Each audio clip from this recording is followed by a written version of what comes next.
if they landed this one well, I would give a lot of kudos for Microsoft as being the first console manufacturer to leave a console gen that didn't do well with a real consolation prize.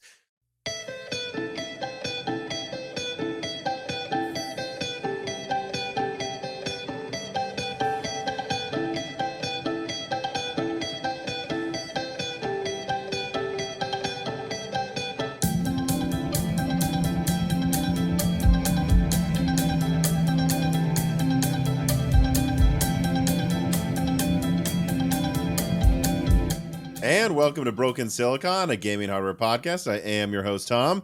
This podcast is brought to you by CDkeyoffer.com and their ongoing sales for back to school and now soon Halloween. Get spooky low prices on all Microsoft software like Windows 11 Pro for $23 if you use offer code Broken Silicon. Dan, how are you doing? Okay, I suppose. How have you been? Well, I mentioned this to you before we started recording. I think I just got over 2 colds in succession. I think I got a cold before I went on vacation, mostly beat it before I got there, which is good. And then got another one on the way back from Orlando, Florida. So, well, that's fun. I woke up, and so of course I got back like a week ago. I woke up today, and I didn't have a sore throat, and I was like, "This is the best I've felt." And if only I could get a sore throat once a month to wake up without one the next day to remind, because you do forget after yourself a month how good it is. Yes, like every now and then, have you like not been sick for like a few months, and you're like, "What was that like? I don't really remember." And then you get sick, and you're like, "Oh yeah, this sucks." Yeah, it sucks. I hate colds. Well, like it's funny how quick. Like I remember, I know you get headaches a decent amount of the time, like not all the time, but you get headaches, and I honestly have not had a headache since college. But I used to get them from like senior year of high school through college all the time. And now I'm like, wait, what are headaches? And I don't want to remember because I remember they sucked. Well, I do look back at that sometimes and I wonder if like, I think CRT monitors gave me headaches. The older I get, the more I'm like, I think it might have been CRT monitors because I also have a migraine issue on top of headaches, but the headaches mostly went away. I still get the migraines, but I don't really get headaches anymore. And it was now that I look back on it, the headaches started going away once CRT monitors went away. So I think that might have been part of it. I think there was something with eye strain. Maybe it was that low pitched hum. I don't know. Then for me personally, as you get better, well, I guess I'm not devolving. I'm improving, but you know, I'm dealing with a knee injury, so that's been fun. That's awesome.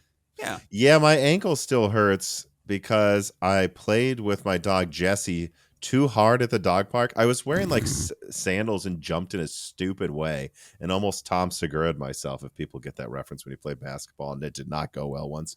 But I hope that never happens to me. That sounds incredibly painful. But my foot hurt, and I was like, But then we went, and it mostly healed, but then we went on a vacation and went to a bunch of theme parks, and I, of course, then walked like 20 to 25,000 steps a day. And so that was also a whole toll on that. So I'd say both of us are recovering from various ailments to our legs and lungs and head. So yeah, it's been a very eventful time for the Moore's Law is dead brothers. But I guess I don't know if there's anything else to bring up. A snail that I thought was dead in an aquarium I'm building was not dead. It showed up again. Oh, well, that's good. And then I went into ChatGPT. I'm like, why is this snail alive? And it became very clear that these snails I got from a guy, and I knew because I could tell the difference between this one and the others. It's like, oh, well, a ram's horn is better in this type of salinity. Bladder snails often die. And then that other pond snail that you identified as good you got rid of. It's just made it very clear that, like, this one guy I ordered snails from, I would not recommend, but at least one of them was better than the one I ordered, even though I didn't order it. Or maybe the guy you got it from is like a snail roulette. You never know what you're going to get, Tom. But I said this in the review online. Like I was like, if you would just label this assorted snails, mostly bladder, mostly ram's horn, that's fine. But the fact that you allowed different snails to get in, one of them, the one that ended up living, and the others died, is actually preferred, you know, and most people wouldn't care if that was in this mix. Like, it's basically the same snail. It's not the same, but it does the same thing in an ecosystem. But another one could have just started killing everything. Yeah, that's And it's valid. like, no, you can't have that in your assortment of random snails. It can't be like one eats all the plants and overproduces. Yeah, the problem is snails get everywhere. From from my experience, Some of them don't, some do. in like aquatic facilities and just Which reading you about worked with doing the aquariums experiments and online. stuff. Yeah, it's just snails just seem to get in everywhere no matter how hard you try. And most people that keep aquariums are like, yeah, whatever, you're going to have snails in your tank. Just get over it. Yeah, and it's like for the most part, you would say uh most of the breeds are self-regulating in population, not an issue. Actually, they're probably good for whatever you're keeping. But then there's other ones that will just eat all plants and Yeah, that's a problem. like there's a couple I saw. Like apparently these things they look cool because they're like big. They're like called apple snails. But then I learned they're an invasive species in the United States and they can carry a parasite that kills you or something. Like, it's like, yeah, so no, I don't want that in my tank. It's like, well, Wow. don't handle it wrong. How Well, about we good just thing. don't have the option of a snail that can have a parasite that hurts me? Like we'll just use one of another 1,000 breeds that does not have that chance. How about that? And that does ruin your plans of drinking your It's aquarium true. water. So I I'm mean, glad you can get back the to amount that. of internet fads I've seen out there, Oh, I'm sure. I could easily believe, you really should drink some aquarium water every day. It's great for your immune system. Did you know cavemen used to drink, you know, Well, the ancestral water diet. the, that's a catchy name, Dan. Be careful. That's going to catch on. But Well, I'm just aping what's his name? That guy that did $14,000 worth of steroids a month and Liver King. ate only Liver King. That's who I was thinking of. Yeah, and has slowly gone insane. Yeah, by most accounts was a nice guy years ago and now wouldn't surprise. I don't know. Look, I don't know the Liver King. I am not Uh, up to date on the latest the gossip going on with him, so I guess I actually won't comment. But Yes, the one experience I have, or not experience, the one I have is a Danny Gonzalez video where he did a video making fun of the Liver King, and the Liver King sent him a bunch of raw food for some because he was like, "Here, still try it though, man." yes, and yeah, yeah. So So at maybe he least was in the nice past, a while ago. he seemed very charitable and easy to get along with. But again, obviously, me and you joke about this all the time. Yes, he's on steroids. Like any Yeah, celebrity too that you see with legs that are bigger, that are thicker than my head, they're on steroids. That's like not natural, no matter how much of a specimen they are in real life. like the Rock with his recent weight loss. I wonder what catalyzed that. Maybe not taking a mountain of steroids every month. Probably realizing from a doctor that he's going to die if he does not stop looking like, like some insane freak of Like a nature gorilla. muscle person. Yes. Which, not trying to throw shade, I think he's a good actor and all, but I mean, come on, he's on steroids. Yeah. Let's not Let's not not pretend. joke. Yeah. Okay. Yeah, I'll put a thing too Gerard can throw up too of some of the progress on the aquarium. I'm gonna build another one too, Dan. It's becoming my hobby. I'm building a little small one for the office. This might have to be the Tom's Soon, Aquarium Corner updates. soon you'll it will just all be aquariums in the background. No, I'm not gonna do that. Because I know people who do stuff like that, where pretty soon their whole house is just fish everywhere or something. Yeah. I refuse to do that. Everything will be a piece for there will be only so many, and it will make sense where it is and match the room. But it's actually I was thinking of this. It's so funny that I'm getting into this hobby because the way I'm like trying to build ecosystems and like research stuff, it's basically the same thing you do building PCs. But this is like a way for me to stretch my brain how I used to building PCs. And still do, but do it in a way that isn't what I do for work. It's like I have to look up what Except works it's with with what. living creatures, Tom. But yeah, if you don't you see what I mean though? It's like Yeah. you basically you have to look up what works with what fits with what, like right temperatures, like how to get things right. It's a lot of the same stuff and like building a PC or like working on motorcycles and stuff. You just have to have a concept, design it. There's a creative aspect to it. Just like with PCs, it's kind of a work of art if you can make one look cool. Mm-hmm. And it's a way for me to do that and in no way have to think about AMD, NVIDIA, Xbox, or PlayStation. Until they break into the aquarium market. And until I make a crazy video with my face like this. It's like I AI water cooled my aquariums. PlayStation with a snail tank. All right. Well, we should at least try to get on subject at some point here. We have no corrections submitted for this episode, but I didn't Perfect. see anything goofy, so I think we'll just get right into it with the first story here. Story number 1: ROG Xbox Ally X releases to mixed reviews.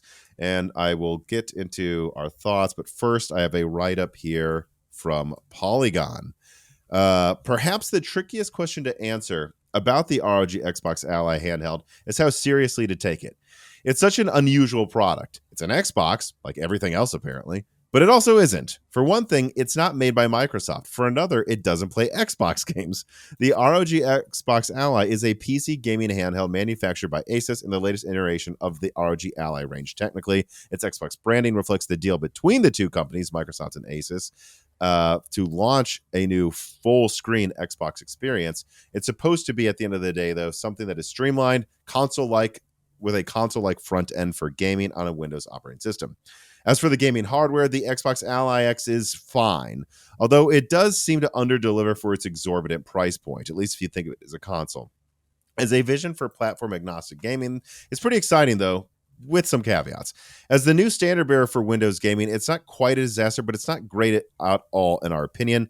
Lift the Xbox Ally X from its packaging, and it will become immediately clear to you that it's not a product from Microsoft's in-house design teams. It's also unavoidable that it does not feel like it costs $1,000. It's robust, but it is chunky. It's really not that pretty, and it's not built from premium materials, just standard plastics that you can find on much cheaper devices. Its aesthetics are bordering on tacky with the Republic of Gamer theme everywhere, or at least it feels too gamery for my taste, with a reflective diagonal strip across the back and an aggressively bright LED ring surrounding the two sticks. I have to say, for example, that the $450 Nintendo Switch 2, with its silky matte finish, steel elements, and slender profile and elegant design, feels honestly like a more premium device, at least in materials. Moving past how it feels, though, let's just be honest. At $1,000, built around AMD's new Ryzen Z2 Extreme processor, which is really a one-year-old AP event for laptops, and with 24 gigabytes of RAM as well as 1 terabyte of storage, the Ally X ought to be able to smash through the AAA barrier. At least you would think it would from its specs on paper. But based on my testing, it doesn't do much. It doesn't so much smash through the barrier as straddle it awkwardly. On default settings, well-optimized games like Diablo 4 and Doom the Dark Ages runs beautifully, hitting north of 70 frames per second most of the time. Forza Horizon 5 looks great and runs at a steady 60 frames with a few minor drops. Indiana Jones and the Great Circle is a solid and handsome 30 FPS experience. The 1080p 120Hz variable refresh rate screen looks sharp and minimizes the impact of any frame rate variation. But again, that's on default settings. And I found that on some recent releases like Avowed and Clair Obscura Expedition 33, I couldn't reliably hit even 30 frames per second, and it chugged along in the 20s quite noticeably. Forza Motorsport's benchmark test netted out at 31 FPS compared to 50 on my 4-year-old Razer Blade gaming laptop. These results seem merely okay to me.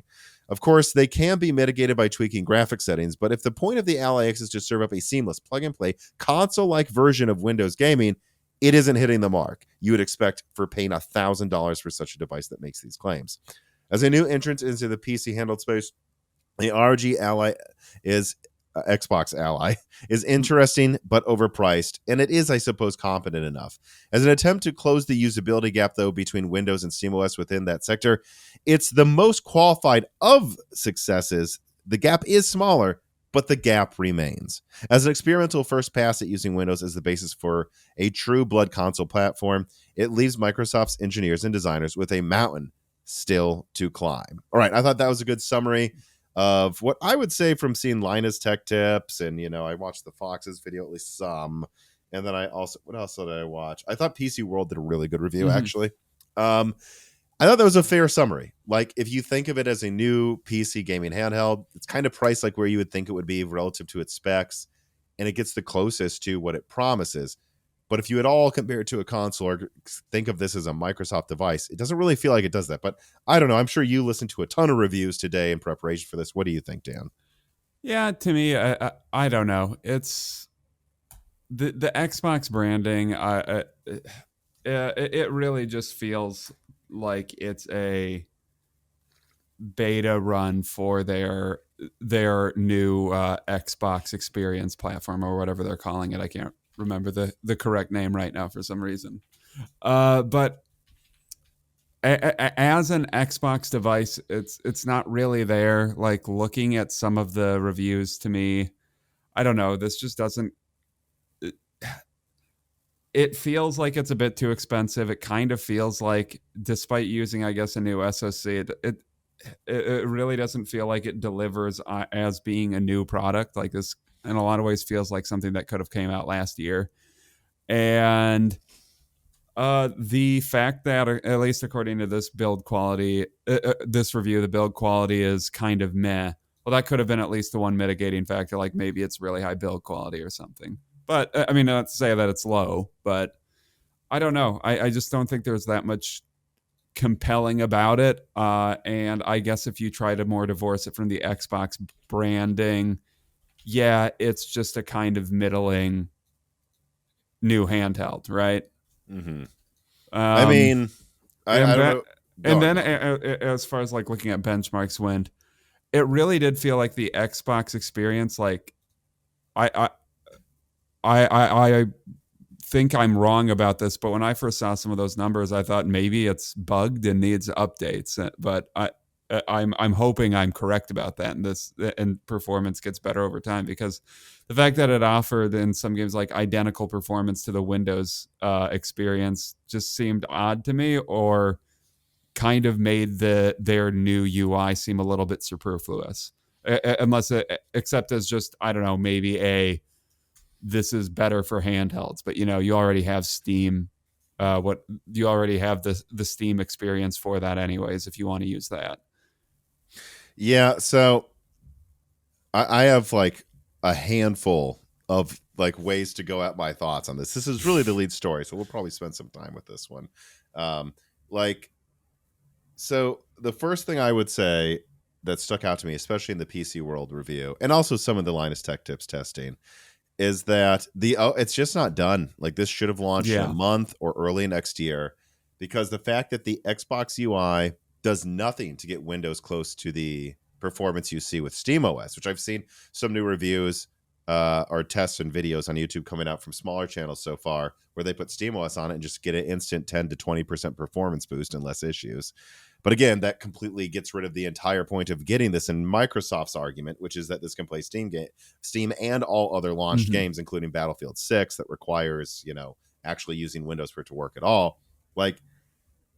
So I don't really think the SteamOS install argument really works that well on this, because I don't want to get into it, but there's like so many other options if you're willing to just use SteamOS. The point of this was supposed to be that it makes Windows work, and that eventually they will use this as a beta, I would argue, for the next gen Xbox Magnus, which we'll Yeah, get to later. You know, that number one, the fact that they launch this and into Xbox UI doesn't seem to do jack shit to making this work better is damning. It's very, very, very bad. And it further makes me like quote these things I've heard about people who work at AMD. When you say Xbox, or should I say Microsoft engineers to them, AMD engineers go, I wasn't aware Microsoft had engineers, as a joke. Like when I see shit like this, Xbox UI performs the same as normal Windows. Where's the work? Like, who was working on this? Like, why does it even have an Xbox UI? Why does it have a claim that it works like a console? Because it doesn't really seem to. Is it the most seamless of a Windows handheld? Yes, but it's a Windows handheld. It's not an Xbox. And from that perspective, this product is an absolute failure so far. An yeah, absolute failure. And I'm not going to pull punches. It is. Linus said the same things. PC World said the same things. The tech people that I follow said this. All of them said it across the board. And I think the people giving positive reviews, for the most part, are people that had low expectations, which I didn't, or people that, I don't know, maybe this is the first gaming handheld they play that uses Windows, and so they're just impressed because they're using it. But I don't know how you can say from that perspective. Now I'll get to the positives too, but I don't know from that perspective you can say this is a success, because it completely failed on its promise of bringing console optimizations to Windows. It did not bring them. yeah. And then I just think this in general releases at a really bad time for Microsoft slash Windows in general. Like, oh, this is supposed to be a big bringing Windows handheld device. Well, Windows is kind of in the worst state it's been in since like Vista. Wouldn't you Yeah, I agree? mean, Like, it's not as bad as, nothing can be as bad as Vista, right? But yeah, I yeah. mean, Windows 11 sucks. People are pissed. They're end of lifing Windows 10, which people are pissed about. Um, and Windows 11 really doesn't work as well as it should. I don't know. Like Microsoft is supposedly like the biggest software company in the world, and it really does not feel like they're executing on that right now for some reason. You know what I mean? Like, I guess they're selling a ton of subscriptions with Office 365, but yeah, their platforms kind of suck right now. Yeah, and I mean, I'm just, I'll throw this up too. Again, Microsoft basically said in an announcement recently that they lost like 400 million users. So this isn't like us just hating, like, no, like millions, hundreds of millions of people are leaving Windows. And you can see, like Gamers Nexus recently said, they might start testing SteamOS directly in their reviews against Windows when they test graphics cards or laptops. And that's crazy. That's like not a good sign. And this was supposed to be the start of something where they're like, see, we can do Linux. Well, so far we can't. So from that perspective, I see this as an absolute failure. Yeah, and I mean, really, the only reason I think Windows continues to be successful is because it has a complete stranglehold over the entire market with like an related and somewhat overlapping market that exists with like the not iOS Apple ecosystem that doesn't really compete all the needs that Windows has. And then there's Linux, which does, but it's less optimized. It's more the Wild West. If there was a secondary option that like truly did all of the things I wanted Windows to do and other people wanted Windows to do, there would be a mass exodus off of it. Like, because it really does suck now. They've had long enough. They're one of the richest companies on earth. There's really no excuse. Fix Windows. Yeah, because I would love to jump ship at this point. And so let's moving on from that. Now, when it comes to the performance and stuff, it's like, well, look, I would definitely get this over the previous gen ROG Ally because I expect this to eventually get decent support. And the multi-launcher, I did see some good. Like it is, again, it's not perfect, but it is for sure the best multi-game launcher on any of the handhelds besides SteamOS, which of course into the Steam Deck. But of course, the Steam Deck basically requires you to use Steam. I mean, there are ways to get around it, but they're clunky. So that from that perspective, you can say it's good, but it's interesting in the Polygon write-up, they said something like, it just doesn't seem to have the performance, at least in Windows, to have that console seamless experience of when you boot up, whatever settings are the default ones, it runs the game decent enough that you don't have to finick with it a bunch. It seems like you still have to. And an example I looked up, like, well, how does Battlefield 6 run on this? I mean, honestly, like the game just came out, it's shattering records, as we'll get to later. Like one of the reasons a lot of the people probably buying the ROG Xbox Ally X are people who are like, I can't play Battlefield 6 on a Steam Deck, but I can play it on this. And what the guy found is like, in the video I watched was, I mean, look, you can play the game at 70 frames a second, but you're going to be doing so in 720p. And he said on a 7-inch screen, I honestly was at a huge disadvantage because it was just hard for me to kind of see where the enemies are. So it's like, okay, but that's like the game you'd get this for. And you still wouldn't want to play this on here instead of a laptop or, of course, a desktop or I guess a full console if you're a console gamer. And that's where I get into like the GPD Win 5 of it all, where I'm like, I know it costs like twice as much, but the GPD Win 5 has Strix Halo, which I have a laptop with that. I was just on vacation and used it. And you can boot up Battlefield, play it 70 frames in 4K on the TV and the hotel, and I can see things fine. It's like that is what you need to brute force Windows and the whole experience into feeling like you have truly AAA mobile gaming that doesn't have compromises, which again, I'm not saying the compromises with a Steam Deck or whatever are bad, but that thing can cost $400. So whatever, compromise is expected if something is that cheap. Once you spend over 1,000, I feel like you should just spend 2,000 and get the thing that can play Returnal at 120 frames a second or whatever. Like that's what you should do.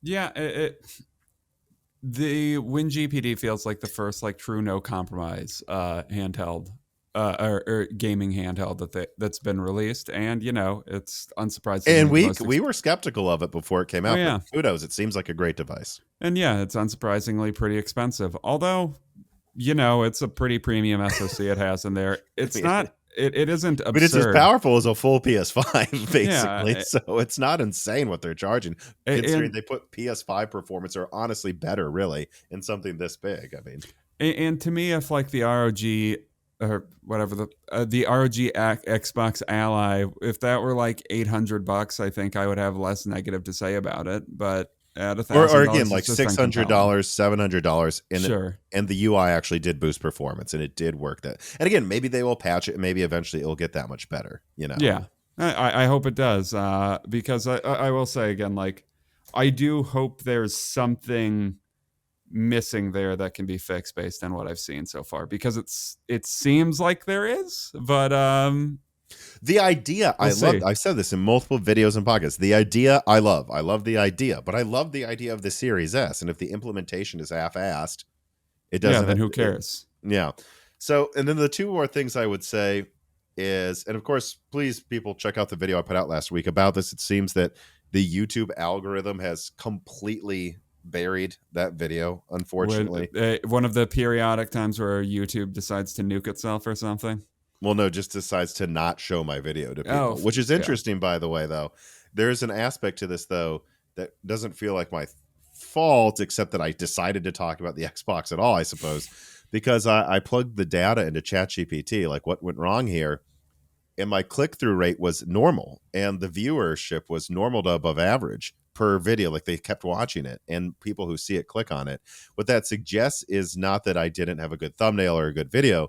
What that suggests is that people aren't interested in the Xbox Ally X, Oh, and it's rare that I have the data to prove that's what the issue is. And I actually looked it up, and Linus Tech Tips review of the RTX 5050 has about the same amount of views as the Xbox Ally X. The 5050, the card no yeah. one talks about, like, that makes you go. And at least I don't know how accurate it is, but ChatGPT, which seems to be fairly good these days, said to me that it pulled data, and it's like search inputs for Xbox Ally X is already plummeted after review day. Like, it's Yeah. already, people aren't Googling it. So that makes me concerned about how much interest there really is in this thing. And maybe how much time we're spending talking about it again, but I don't know. Yeah, we'll see. I mean, maybe it is just being digested by the market as another like MSI claw or something, and not an Xbox. That's what the search data and the performance of me and other But YouTubers' videos seems to suggest. I guess that remains to be seen. Like I don't know if interest in Xbox in general has just plummeted. I frankly don't know why it wouldn't have, because if we're talking about consoles, Nintendo and PlayStation are obviously a lot more compelling to talk about for the most Or part. at least more people are interested in them by now. Yeah. And on that note, I will say, so my final thoughts too on its performance are, again, if you're someone who wanted to get an ROG Xbox Ally, well, this is better. I mean, a lot better. I would pay the extra like $100-$200 for this over the old Z1 Extreme one that doesn't have as good of a interface. So obviously for those people in the middle, which is mostly a no man's land, in my opinion, between the GPD Win 5 and then the Steam Deck and Switch 2 over here, this is anyone considering getting that console at cost that should probably just go for this, I guess. Mm-hmm. But outside of that, I would say a lot of my takeaways were, like, if you have a Steam Deck, especially a Steam Deck OLED, you're not looking at this and going, oh, I missed something. You're going, look, it's 1080p, but again, an example, Battlefield 6, the guy to run it in 720p to run it well. So what are you really getting from that 1080p screen over, actually, I would argue, an overall superior OLED 800p screen in the Steam Deck, a screen that fits the performance that they have. Like, I saw no reviews that were like, oh, I was playing this in 1080p 120. They're all like, I got to 70, so it doesn't really need the resolution or the higher frame rate capabilities as that, because it's just not capable of using them. And so, yeah, I don't think Steam Deck people are looking at this and going, oh, I should have waited for this. And then the Switch 2 people, my girlfriend saw this and she was like, oh, I'm glad I just got this. Like, there's almost all games I saw compared had better image quality on the Switch 2 compared to the ROG Xbox Ally X, which is crazy. The ROG Xbox Ally X has 33% more compute units than what's in the Switch 2. The compute units on paper should be about 20% faster each, and it's also clocked 50% faster. And then its CPU is just hilariously faster, and it has double the RAM. So we are talking about something that should be twice as performant as the Switch 2. Even if you account for Windows inefficiencies, this thing is basically performing, I don't know, 20 to 30% better, and it should be performing 50 to 60, 80% better than the Switch 2. And I think honestly, anyone who's okay with console gaming and has a Switch library is like, get the Switch. It's less than half the price and basically an equal experience, I would say. Yeah, I mean, we'll see. Like, maybe the Windows tax is just getting worse. I don't know. Maybe. Like this seems like the hidden story here might be Windows sucks. And that is my main takeaway. And that's why, like, it's not really an attack on the hardware itself. People have to understand, nor on what the team at Xbox was trying to do. It's just the implementation didn't hit what they wanted. And frankly, most of that seems to be Windows being the problem. And the final thing, again, in the video I put out last week, I compared like PS6 handheld performance to this. And it's funny, when I first put out those PlayStation 6 leaks, I was like, yeah, look, I think Orion's going to outperform the handheld and the Xbox handheld. I'm sorry, Canis is going to outperform the Xbox handheld. And, probably do so by somewhere between like 30 to 50%. Maybe depending on, how it actually operated in the final, it's maybe 20, 30. But after seeing this device, the Xbox Ally X, maybe we should just say XAX. I don't know. I don't know if I can keep saying this long name. Barely beat it does beat the Switch 2 overall, but it's like you get a little worse image quality for like 30% higher frame rates. It's better, but it's not like crazy better. It's closer to a wash than it should be. It's closer to a wash than it should be. After seeing that, and also with the knowledge that developers tell me that Nintendo's operating system really isn't that efficient, like it wastes less resources than Microsoft's, but it also wastes a lot of resources and has weird things you have to program around that really you shouldn't need, like archaic ways of doing things that you think they would have updated by now, but it's Nintendo. I have to say that no, I mean, now I think the PlayStation handheld is going to double the performance. I think real world gameplay will be twice as the frame rates, better image quality. It's going to blow it away. And I've seen a lot of people in the comments go, well, who cares? That's in 2 years from now. I'm like, this is what it will be competing with, and it's going to be probably near half the price. I mean, maybe not anymore with what Microsoft's charging, but I don't think it's selling very well, as we're going to get to. So, I mean, I guess unless there's annualized or semi-annualized updates to this thing, but I think that would be a massive mistake, because that seems to be what Asus is doing. It's releasing a new one every year. But I have to say, do you really want to do that? I mean, Steam Deck made the decision to stick with basically the same hardware for, I forgot when it came out, but it looks like it will have a standard probably 6-year console generation length. That's allowed developers to all go in and standardize on a certain level of performance, where we're like, we're going to do 800p, 40 frames locked, and we're going to make sure it's playable. And then everyone standardizes on that. And that it's amazing what you can do when you just have a set amount of hardware for not 10 years, but 5 to 7 years. And just updating this every year is going to mean that all of these age worse, because all of them will not have this mark they're all trying to optimize to for years to come. So I think that would be a mistake to brand this as an Xbox handheld and then update it every year. I think that would completely destroy the idea that this is a console as well. But look, it's Asus, so technically, I mean, will be. I don't know how much Asus is really in the driver's seat, or if Asus is just going to release another one. I think they are in the driver's seat for this mostly. That would be my guess. And we'll see if they release another one like next year and there's just not Xbox branding on it. I really don't. It's really hard for me to guess like how much that aspect of it was tacked on or not. Yeah. But yeah, I guess we should just move on here. This is basically just continuing the conversation anyways with story number 2.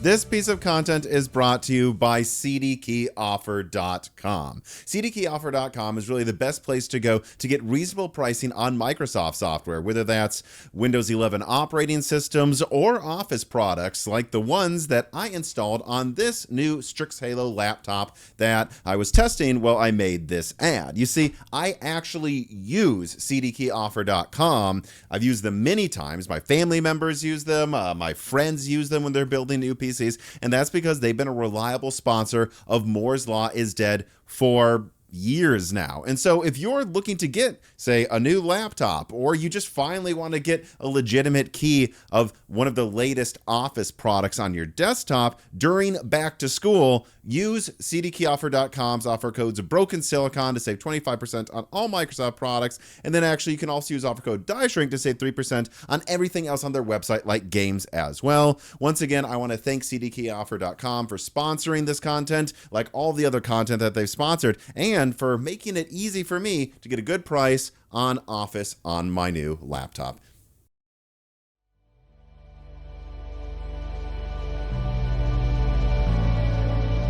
Xbox Ally X sounds like a near paper launch. So I have no real write-up for this one, just some notes.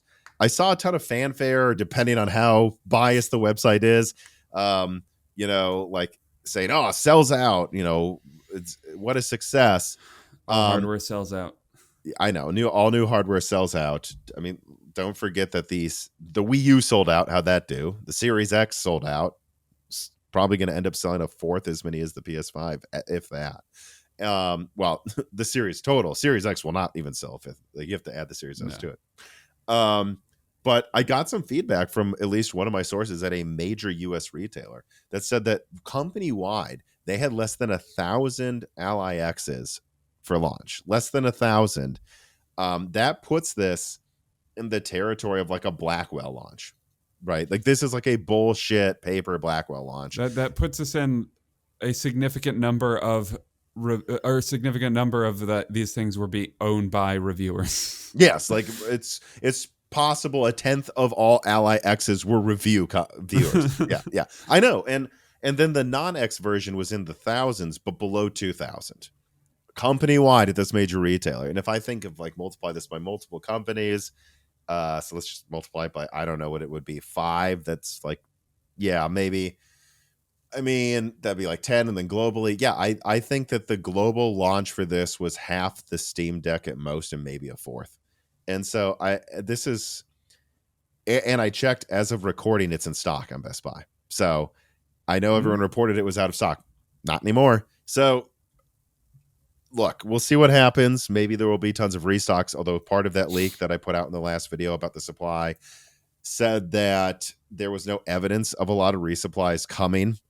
I'm guessing that it's back in stock because, like, 1 out of 10 people canceled the order or something, right? But the fact that I can still add it to my cart, so I don't know if it is that, but well, I mean, usually there's a second wind of them going, where people canceled it, and then it went back, and then they like a few days later, they're like, "Oh, now we know we didn't sell these ones." Like, people just don't go to the Best Buy to pick it up. Although I can right now. I can go to the one even in Nashville near me, and I can pick up an Ally X right now. So just keep that in mind. It had more supply, I guess, than the 5080, but that was horribly low volume.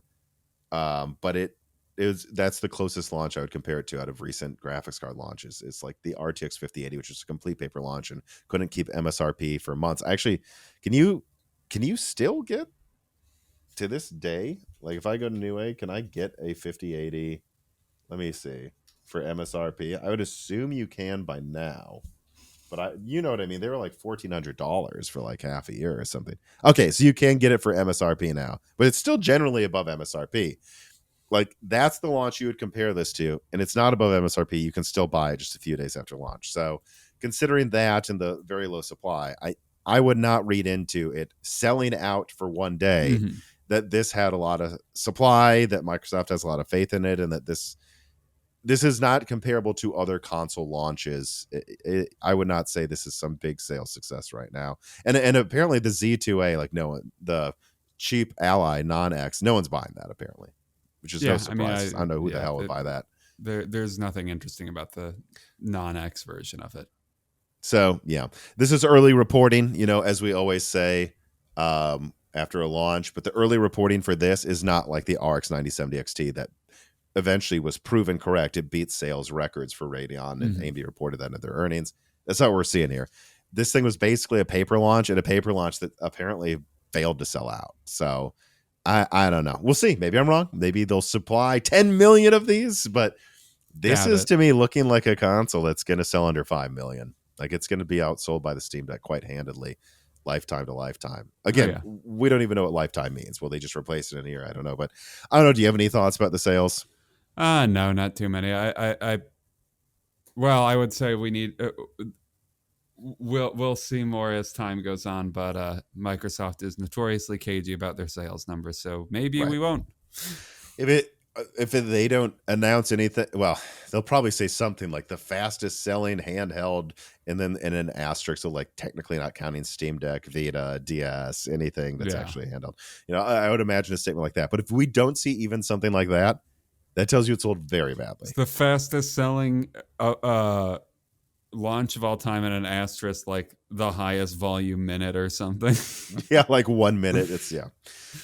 Jensen Wang, all will be NVIDIA, writes in and says, "Is the part people proclaiming Game Pass is still sucks?"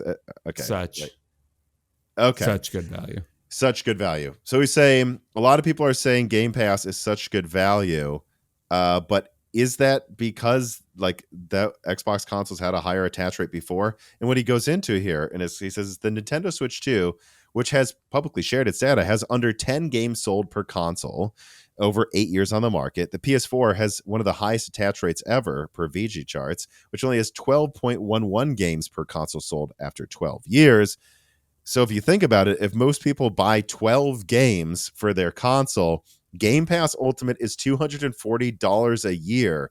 How is that possibly saving gamers any money? It wasn't.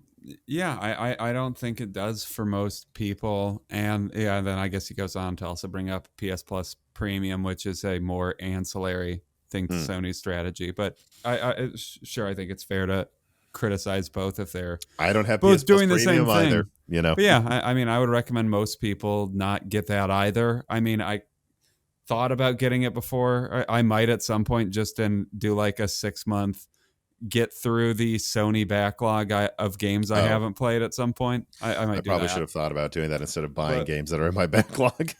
But like, yeah, I mean, I think there is a thing where a lot of people probably don't. There isn't a.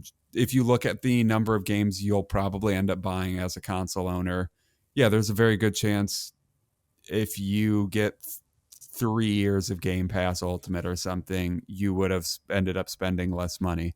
And that's like a very big thing I would think of if you're considering getting Game Pass. Like, consider the actual volume proposition. Are you getting, what is it now? I mean, are you buying at least like 6 games for your console every year now? Or because if you're not, then no, I don't think you should get Game Pass. It's a I think it's somewhat of a trick where people, it's like, oh, I spend less than a game every month and it has all of these quote unquote free games, as people always discuss subscription services for some reason. But in reality, I think the way you should look at a subscription service is, okay, sure, they have 1,000 games or 2,000, 3,000, who gives a shit, however many games there are on it. Okay, look through them. How many of them do you actually want to play? How many of them do you think you're reasonably going to get through in a year? If you think you're going to get through 6, 7, 8 of them, actually, no, I would say if you're only going to get through 6, just buy them. But if you think you're going to reasonably get through 10 or 11, 12 games, sure, then it's still worth it. Yeah, but how many of those games will go on sale? How many of those games can you get, if it's a console, can you get the disc version on eBay cheaper? Like, I think about the games that I've gotten this year, and I have Battlefield 6, Borderlands 4, Death Stranding 2, and then I also got like Stellar Blade. So it's like I'm just getting to the cost of Game Pass Ultimate there. But Battlefield 6 I'll play for years, across multiple PCs and laptops. None of these do I want to go away. It doesn't really make sense. Yeah, then you also, I should also, like, now that I think about it more, yeah, I'm really only talking about like single player games that I'm gonna play one time, right? Like, yeah, because I'm not gonna want to play. I'm not going to want my I probably shouldn't have bought Stellar Blade, but I did it in the middle of the night where I was like, I want a new game to play, and on a Friday night I was like, and then I played it. So, some privilege there that I can even do that. I probably shouldn't have paid for it, but yeah. And then with a game like Battlefield 6, no, I don't want my ability to play Battlefield 6 to be tied to to be tied to me subscribing to, I don't know, perpetually renting this game is more or less what it becomes at a certain point. Yeah. So, yeah, I mean, look, and again, that's me, someone who was happy, and this is an atypical year where I get a bunch of AAA games. Like, you don't usually have a year where Death Stranding 2, a new Battlefield that's good, a new Borderlands all come out at the same time. Like, Yeah, this has and been a high volume year. and even then, it's like I'm just barely getting to the value of Game Pass. Like, if I actually wanted to save money, I wanted to be careful about this.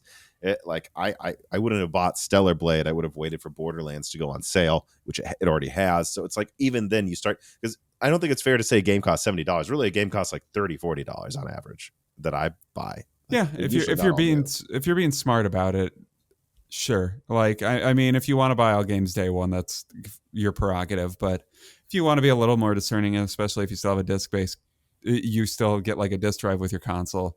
Yeah, you can save a lot of money if, like, all right, I buy like eBay. there are 2 new games I buy a year usually that I really want to play, and then I don't know, I get to other ones a year later for like $15 on eBay through. I don't know how they acquire them sometimes, but yeah, you can get like a $15 Blu-ray on eBay a lot of the time for like 1 to 2 year old games. Yeah, like Stellar Blade for PS5, you can get for like $35 on eBay right now, half off. Just boom, there it is. And then you can sell it again too. So, Yeah. All right. Moving away from the negatives to the positives in Xbox news over the past couple weeks. It's to story number 3. Xbox Magnus specs leaked. Well, this channel did do an Xbox Magnus leak months ago and has since trickled out more information from week to week. It never felt like I had done a proper full leak of everything I knew about Xbox, like I had done for both PS6 consoles, and that didn't really seem fair.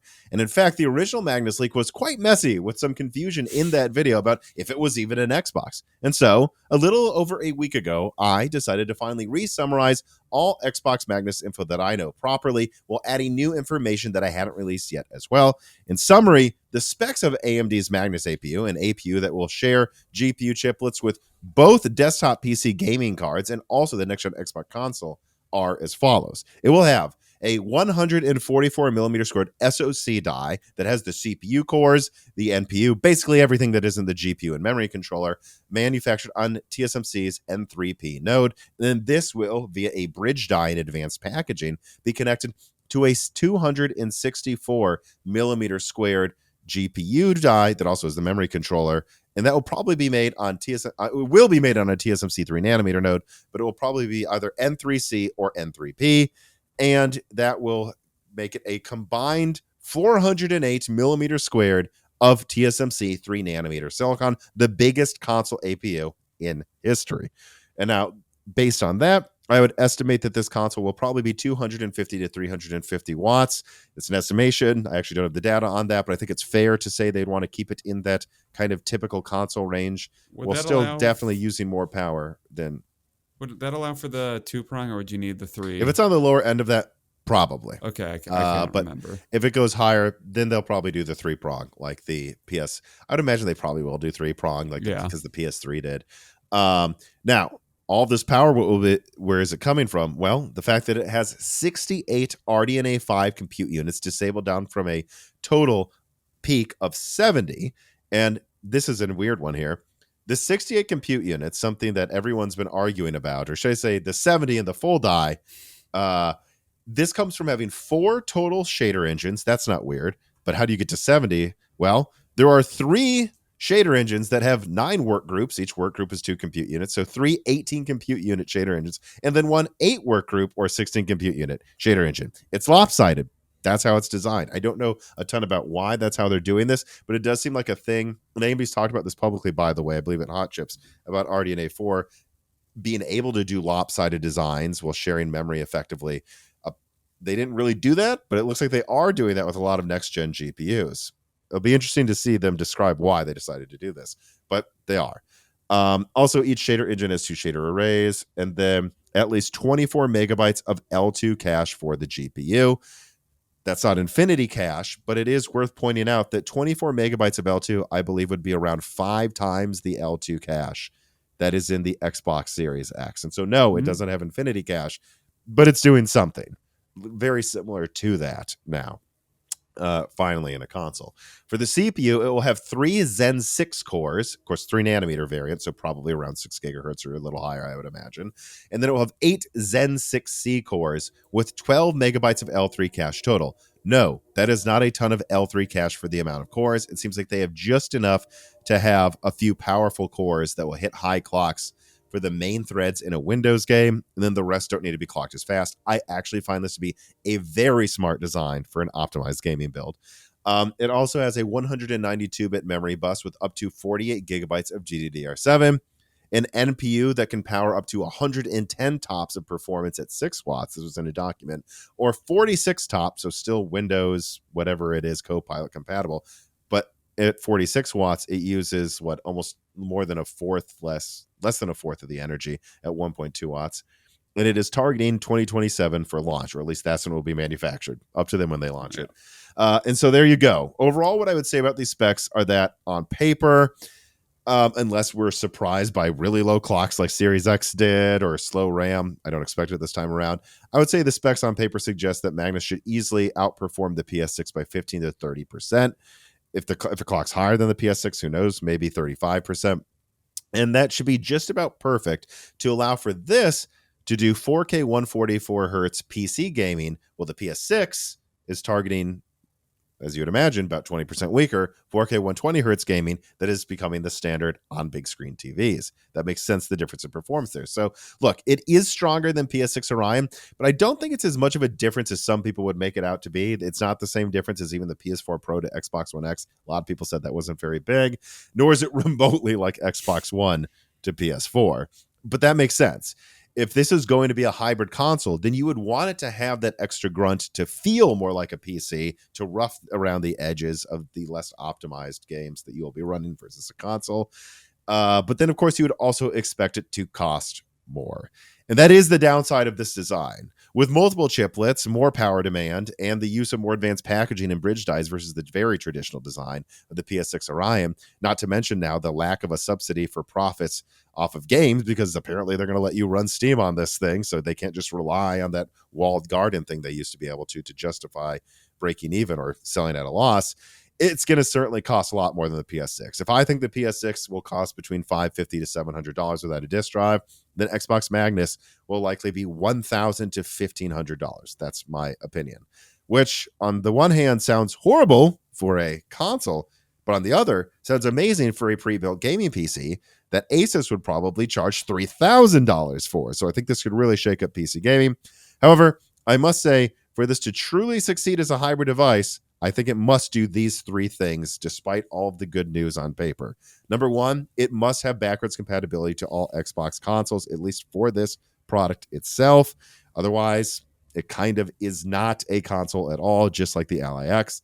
2, they must get Windows gaming to run way better than what they're getting right now with the Xbox Ally X. I want to see this get close to SteamOS efficiency. If it can do that, it will be stronger than the PS6. However, if it's just like the Xbox Ally X, then it's probably not even going to outperform the PS6, and I don't think it will be seen as a success. And then finally, it needs 48 gigabytes of RAM. Like that would mean 60, like if it was a traditional design, you would have 16 gigabytes for VRAM and 32 gigabytes for the system. This is launching in 2027. In 2027, I think 16 gigabytes then will feel like kind of not, maybe not 12 gigabytes now, but close to that. So that is the other thing. If this ends up having 40 gigabytes, maybe 32, not enough. Well, I guess it wouldn't be 32. I guess it would be 36 or 24. Like if they do something crazy, like only give it 24 gigabytes of RAM or something, or 36, I think it needs more than 40 gigabytes. It does need 40. Yeah. So, all right, though, I will say I love the idea of this. Just like the Series S, I love the idea of that. Put out positive videos about that didn't pan out. I'm allowed to change my mind if new information surfaces. But right now, I'm pretty excited about Xbox Magnus. What do you think?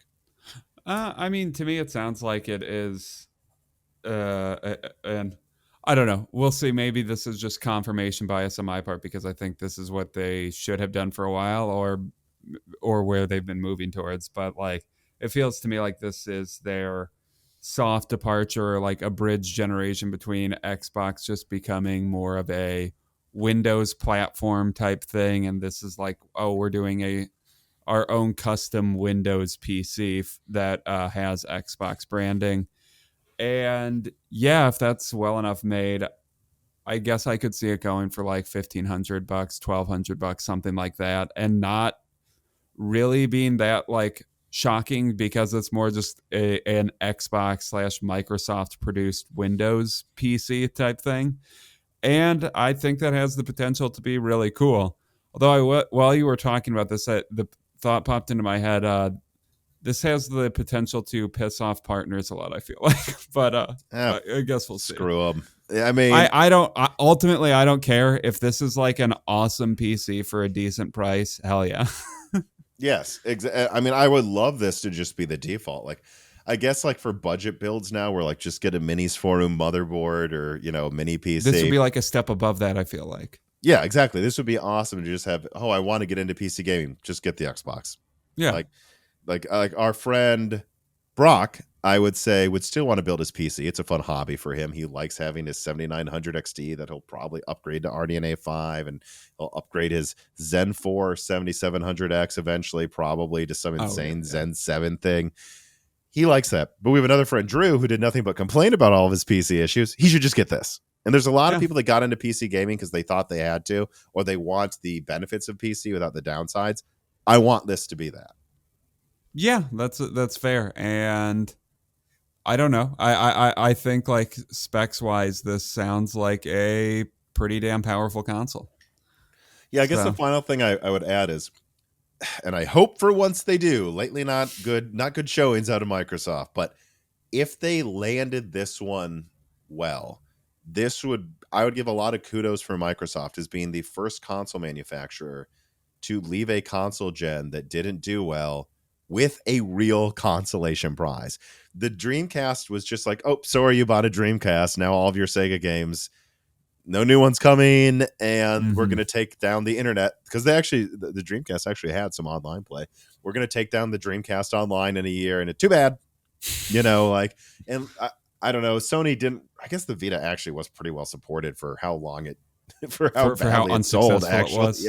Yeah, but there's a lot of systems that just basically had a rug pull when it didn't go well. And if they could have this come out and they're like, hey, look, we're going to be honest. Future gaming PCs aren't going to have an Xbox emulator because it's a nightmare for contracts that we sign. What we can say is this specific version of the PC can boot into an Xbox backwards compatibility mode that basically boots the Series X OS if you want to do that, or it can boot the Xbox UI OS. And there you go. Like, if you want to have an Xbox for the future that you can keep, that can play all your old games and also will get updates, and there's your consolation prize to the loyal Xbox fans. I would give Microsoft a lot of kudos for, being the first company to do that. But they got to do that. If they were actually somewhat committed to supporting Xbox as a legacy platform into the future, good job, Microsoft. And it'd be very unlike Microsoft, frankly, to do that. But if they do finally do this for once, they would deserve a lot of credit for finding a way to bring their fan base to the future without abandoning them on an old platform that they're just going to kill. That would be a very good thing. But again, I take it back to those three things. They need to do that with the backwards compatibility. They need to make it so that the Windows mode for all your Xbox Anywhere games moving forward and stuff, and Steam games, actually is optimized. And they need to give it, I think, 48 gigabytes of RAM. If it's, 36 even, I don't think that's really enough long term. This is not even launching this year. So RAM, backwards compatibility, fixed Windows. If they can do those things, the hardware is awesome. It's very well designed. I like the design of this more than the Series X. It's very well thought out for gaming. All right. Dead AI writes in and says, after watching your Xbox Magnus leak, I feel like the idea of a hybrid console PC should have been done way, way earlier with Microsoft. Agreed. We and Dan thought they should have done it since Xbox for One. Like 8 years now. Yeah. Especially with the Series S and X, where the performance of them is now highly useful and desirable for desktop use. Enough RAM. A class of hybrid console PC would allow Microsoft to sell both a PC that would be widely useful far in the future, but could also game as a console that would allow better gaming performance than the raw PC spec would suggest.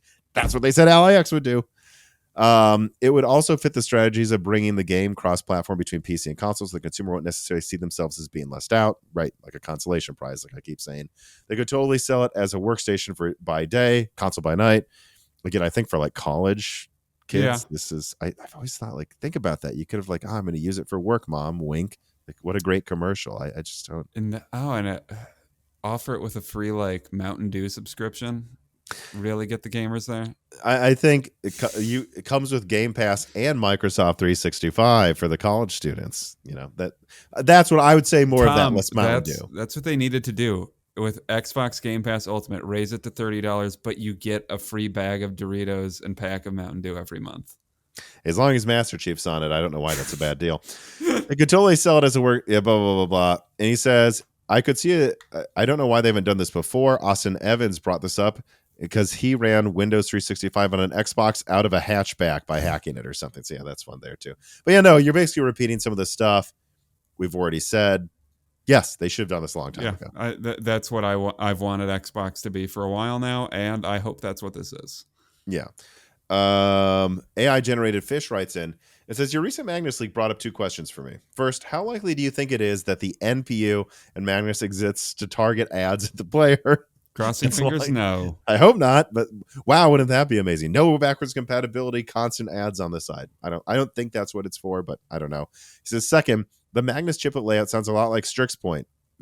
Has the well, I mean, there's two different types of CPU cores, sure. Well, so does the PlayStation 6. The PlayStation 6 will have low power and Zen 6C. I just think they're both doing going to two have core that. types. Yeah, everything's going to have that in the future, I think. Right? Yeah. Has the big little layout been successful? And do you expect a big little chiplet option? But again, it's not big little. It's the same CPU cores, but they're sharing less cache between them. And there's a few boost cores, if you will. Yeah, but that's always how it's worked on Windows. There's always been cores that boost higher. And then when it throttles, they move it to the other core with, like, since Zen 2. So this really isn't big little. This is a smarter design that you're only ever going to have a few of the cores boosting maximum anyways, but it's not big little. They're all full Zen 6 cores. Yeah. Part of me, I wonder if there's like, I don't know, like liability reason that they advertise them as C4C or C versus full cores or whatever. Yeah, I think I said this. I don't think they should have distinguished. I think they should, and they sometimes didn't early on. They should have just said 12 core Strix. Well, I sometimes I wonder if that like opens them up to like a class action. I don't know, maybe it does, because in a lot of ways the Zen strategy of quote unquote big little feels a lot less distinct than it's like solving the same Intel problem strategy. Intel's big little does, but from the other direction. Yeah, but in a lot of ways, like I think the way the average person views it, I think boost clocks just got confused for a long time, where it's like, yeah, boost clocks, it was never all cores boost to that unless like you overclocked your CPU to the boost clock, which back in the day you usually could. And I wonder if now you can't unless you want to pull 500 watts. And I wonder if like the fact that people were able to so readily like overclock their CPUs to the boost clock a lot of the time, like if people just took it for granted that like the boost clock is like the unofficial clock speed of the CPU. I don't know, but yeah, it's less distinct from boost clocks than I really feel like people give it credit for, the C full core distinction. And again, all products so far out of AMD that have C cores are devices that are laptops where they would throttle if you clocked all cores to the max anyways. I mean, I remember my Comet Lake laptop that had 6 cores, 12 threads. Yeah, I mean, I wasn't gaming, it would boost to like 5.2 gigahertz. But then when I was gaming, it was limited to like 3 gigahertz eventually in sustained game, like play, like running at 65 watts. And so then what's the point of having all non-C cores if anytime you're going to load them all up in a laptop, which is, again, what uses C cores now, like by the time you do that, only one of them is going to boost high anyways. They're all going to boost below 3 gigahertz over time. Like you might as well just use C cores and take up half a fourth less space. Dead Eyes 117 writes, and it says, in your Magnus leak, you suggested it could potentially have a 5080 like raster and possibly 5090 like ray tracing. Am I interpreting correctly that if you compare RDNA 5 to Blackwell with similar raster, you would expect RDNA 5 to win in ray tracing? Yes, of course. That That's what I seems basically reasonable. said with the PS6 stuff as well. Guys, come on. Like RDNA 4 crushes Ampere in ray tracing too, even if you turn on ray tracing now. Like you should expect RDNA 5, which launches in 2027, to beat Blackwell that launched in 2025. Yeah. Like it will beat it. This is when, and I've said this for a very long time. I don't know if you remembered it. I think ever since like 2022, I've been saying that my sources at AMD said RDNA 5 is where AMD goes for ray tracing. RDNA 4 wasn't even the real attempt. They were just playing catch up. RDNA 5 is where AMD tries to win ray tracing, which means that absolutely, I don't know if it'll beat the 6000 series. I wouldn't bet on that. It's going to beat the 5000 series. Yeah. I mean, Absolutely. that's fair. Dead Eyes 117 writes in again and says, seems like two of the biggest perennial issues with APUs are having small cache for the CPU to save die space and also having trouble getting enough bandwidth for the GPU. The former is an obvious potential win for Vcache, but the latter, do you think we will eventually see Vcache for GPUs and that it could be used to mitigate bandwidth issues like is planned with cache on the AT4 die? I think it's AT4, whatever the low-end RDNA 5 chip is you leaked. You know the one I mean. I do. Look, cache takes up a lot of space, and in many ways Vcache for gaming on desktop PCs is just kind of making up for like inefficiencies in games programming, Mm-hmm. inefficiencies that consoles often don't have to deal with. Again, this has been long documented by NX Gamer and other testers that the Zen 2 3.4 gigahertz to my memory, really like 7 core, 6.5 core, real like almost 6 core Mm-hmm. in reality what the game gets to use, PS5 CPU seems to perform better than a Zen 3 6 core. Or so like you can see right there, whenever people ask like, why doesn't this have Vcache, why did this, like, if you actually program this and optimize it well for the exact task, you don't need as much cache, and the consoles don't need that. So they don't need that. They don't need to worry about that. And then when you get to like PC desktop gaming, well, that's why Vcache helps, because it's not that optimized, compared to a console. And then when you get to a laptop, it's like, well, yes, it's still a PC, but the laptop's power constrained, so the CPU isn't really what's holding So you back have the to sacri- GPU. Yeah. So why would we add Vcache most of the time? And there are some Vcache True. laptop Yeah. chips, but that's why they don't put those on APUs. And in terms of like Infinity Cache, forget what it's called. There is cache, and RDNA 5 kind of seems to solve this issue by having radically more L2 cache per compute unit across the entire stack. The PS6 skimps on it, frankly, and will have 2.5 times the cache of the PS5. And the Xbox Magnus will probably have around 5 times the cache of the Series X. But it will probably need it more than the PS5, right? Yeah, and it's like I would also estimate that AT4 probably, it seems like that might have a similar amount of L2 cache as the PS6. So again, Sony may be skimping on that, but who knows what magic Cerny's doing with whatever bespoke design. It whatever they do with the PS5 worked out. So who knows? But it seems like AT4, for example, is going to have 10 megabytes of L2 cache, probably, if I extrapolate correctly. Okay, well, so AT4, that is the one he's bringing up. So the low end, like not really low end, but like Medusa Halo Mini, the maybe 6050 competitor APU that will actually be capable of decent gaming, with Zen in the Zen 6 lineup of APUs. If that is 10 megabytes of L2 cache, I'm trying to remember correctly. I think that's like 5 times the cache in the current APU's GPU section. So that's like a lot more cache. That's the same amount of cache as the PS6. And that's what would make up for the bandwidth issue. The PS6 gets GDDR7 and apparently wildly fast GDDR7, so it doesn't need as much cache.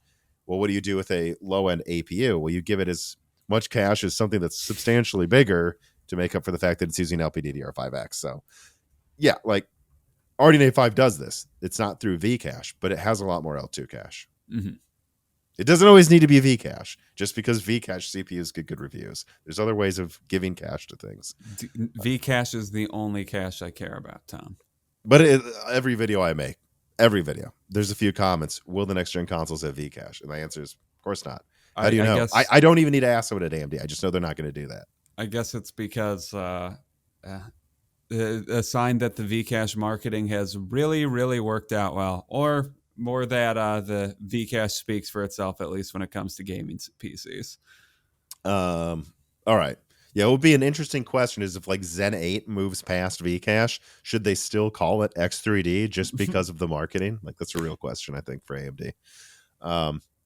Anyways, speaking of AMD marketing, Let us move on to story number 4. This piece of content is brought to you by the fans that support the independent journalism of Moore's Law is Dead on Patreon. And it does need supporting. From personal attacks from tech elites that get mad when we tell you that they are lying to gamers and their own shareholders, to legal attacks from mega corporations that cost the team time and money. This is expensive and often very stressful work. And it's work that doesn't depend on access journalism, nor depend on NDAs or agreements that would sanitize our opinions and hold us back. No, nothing holds us back, and we are independently funded, and we use said funding to do things like pay professional renderers to show you products before they come out so that the sources that provided us the original pictures don't get in trouble. Or we also create bonus content like die shrinks, where you have videos and interviews coming out multiple times a month exclusively to reward our patrons with the extra content that we know they would like to see, whether it's inside scoops or more in-depth conversation and stuff that we just know wouldn't profit if we put it out publicly, but it doesn't need to profit for our fans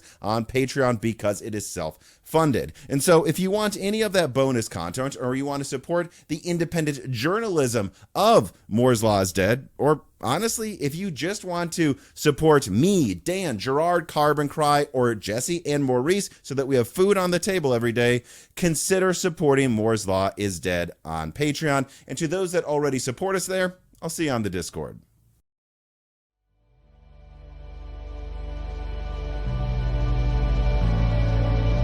Sony x AMD video details RDNA 5 features. All right. So yeah, there was this video simultaneously put out with more AMD branding or more Sony branding, depending on if it came out on the PlayStation or the AMD YouTube channel. But it was the same interview. And I'm going to do the write-up here from Tom's Hardware. Sony is finally spilling the beans on some of the hardware upgrades it will be bringing to its next-generation consoles.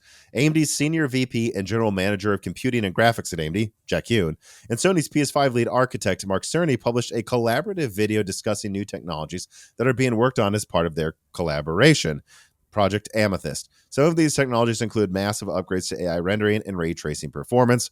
The new hardware is likely to be part of the PlayStation 6, well, we know it is, or possibly a handheld option. Both.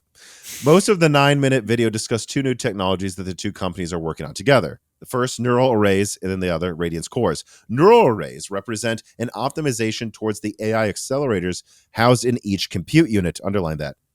AI accelerator in each compute unit of AMD's modern RDNA architectures, which will network all of their CEUs together. This feature will reportedly allow a GPU to process a large chunk of the screen in one go. The duo didn't go into significant details about the new technology, but on the surface, neural arrays appears to be an almost infinity fabric style interconnect that will connect every single compute unit together and allow each compute unit to talk to each other directly without spilling out to cache. Maybe that's why RDNA 5 does not need infinity cache. One interesting tidbit is that this feature appears to be targeted exclusively towards improving AI rendering performance, despite the fact that neural arrays apparently connects the entirety of each compute unit together, not just the AI portions of the CPU.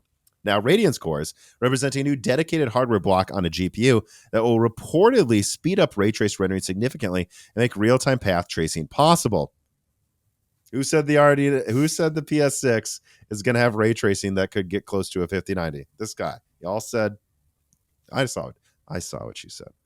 But the Radiance cores take the ray transversal part of the ray tracing biplane and takes full control of it, processing it independently of the shader cores to speed up rendering time. Memory compression is also getting a big upgrade. AMD and Sony are moving to a new technology called universal compression that allows all data types to be compressed whenever possible. This is a big change from the PS5 series outgoing compressed implementation, the Delta color compression that frankly we've seen used by all graphics cards since Maxwell and even before, which can allegedly only compress certain data elements, mostly targeting things like textures and render targets. The introduction of these technologies, particularly neural arrays and Radiance cores, shows that the next generation Sony console, probably PS6. Come on, Tom's Hardware. Go out on a limb a little. It will be called the PS6. They're finally going away from the just adding a number every generation. This is what I'm talking about in like write-ups where they say take something with a grain of salt. You can assume it's called the PS6, guys. Come on. Now, I have it on good authority. It's going to be called the XXX Play X Station X ROG Ally, Tom. AI. AI. Will be designed to play ray traced and path traced games with equivalent performance to PC graphics hardware that we have today. What does that mean, Tom's hardware? Cerny and Hune also all but confirmed that the next gen consoles will take full advantage of FSR Redstone and its suite of machine learning features. Dan, I want to mostly throw it to you and your thoughts. I already said a lot about what I think about this with Dustin from Sacred Symbols. That was on the last Broken Silicon. Check that out, everybody. But one thing I will add that became more clear to me after I recorded that episode, talking about compute units working together for low latency processing, things you'd usually expect an NPU to be better at doing. I have not seen an NPU listed on any PlayStation 6 documents. Maybe I've maybe it's had a hunch that unnecessary. they don't have an NPU, and Microsoft is, which will be a differentiating factor. And now there would be people that would say, well, that's an advantage to the Xbox. Maybe, but it might have an NPU because it has to run Windows, and Copilot wants to use an NPU. If you're not running Windows, guys, the RX 9070 XT is like 1600 tops. I mean, The PS6 might have like 3,000, 5,000 tops. What the hell is it? 46 to 110 tops NPU going to do if you could just quickly run an operation across the GPU or part of it while you're running a game? That might just be smarter and far more powerful. And by the way, that's what they did with the PS5 Pro, that upped the tops from compute units, not an NPU, to higher tops performance than a 96 compute unit 7900 XTX, suggesting the PS5 Pro is kind of a beta for what they want to do with the PS6. But go on. yeah, part of me does wonder if NPUs are going to like be a fad. Not a. I shouldn't say a fad. They won't. They'll be used more. But if they're really not going to get that widespread of adoption outside of like laptops, and maybe even they'll go away in laptops, because maybe an NPU for something that's using like 150, 200 watts, like the PS6, probably like 150 watts, just won't be necessary, and which kind of reduces the need for having an NPU. And I don't know, maybe even NPUs are going to be unnecessary in laptops, and they become a thing that are more relegated to cell phones in the future. I mean, I Well, I don't mean, know. if you've got, I mean, in a laptop, it still makes a lot of sense because that thing can pull like 1 watt, and then you can Yeah, use it for all of these side tasks. But I brought this up to a game developer recently. Like, I threw this idea at them after seeing this AMD X Sony thing, and he said to me, "Yeah, I don't know. I'd prefer to just be on the GPU, honestly. Like, if you're actually trying to do powerful tasks, like we need like 1,000, 2,000, 3,000 tops to run a real language model. And like, if you're going to do that in a game, you're probably just going to have the game take like part of a frame that's being rendered and siphon that off for 500 tops to run some operation than you are to want to rely on some NPU, because nothing really uses NPUs yet. They're just not standardizing.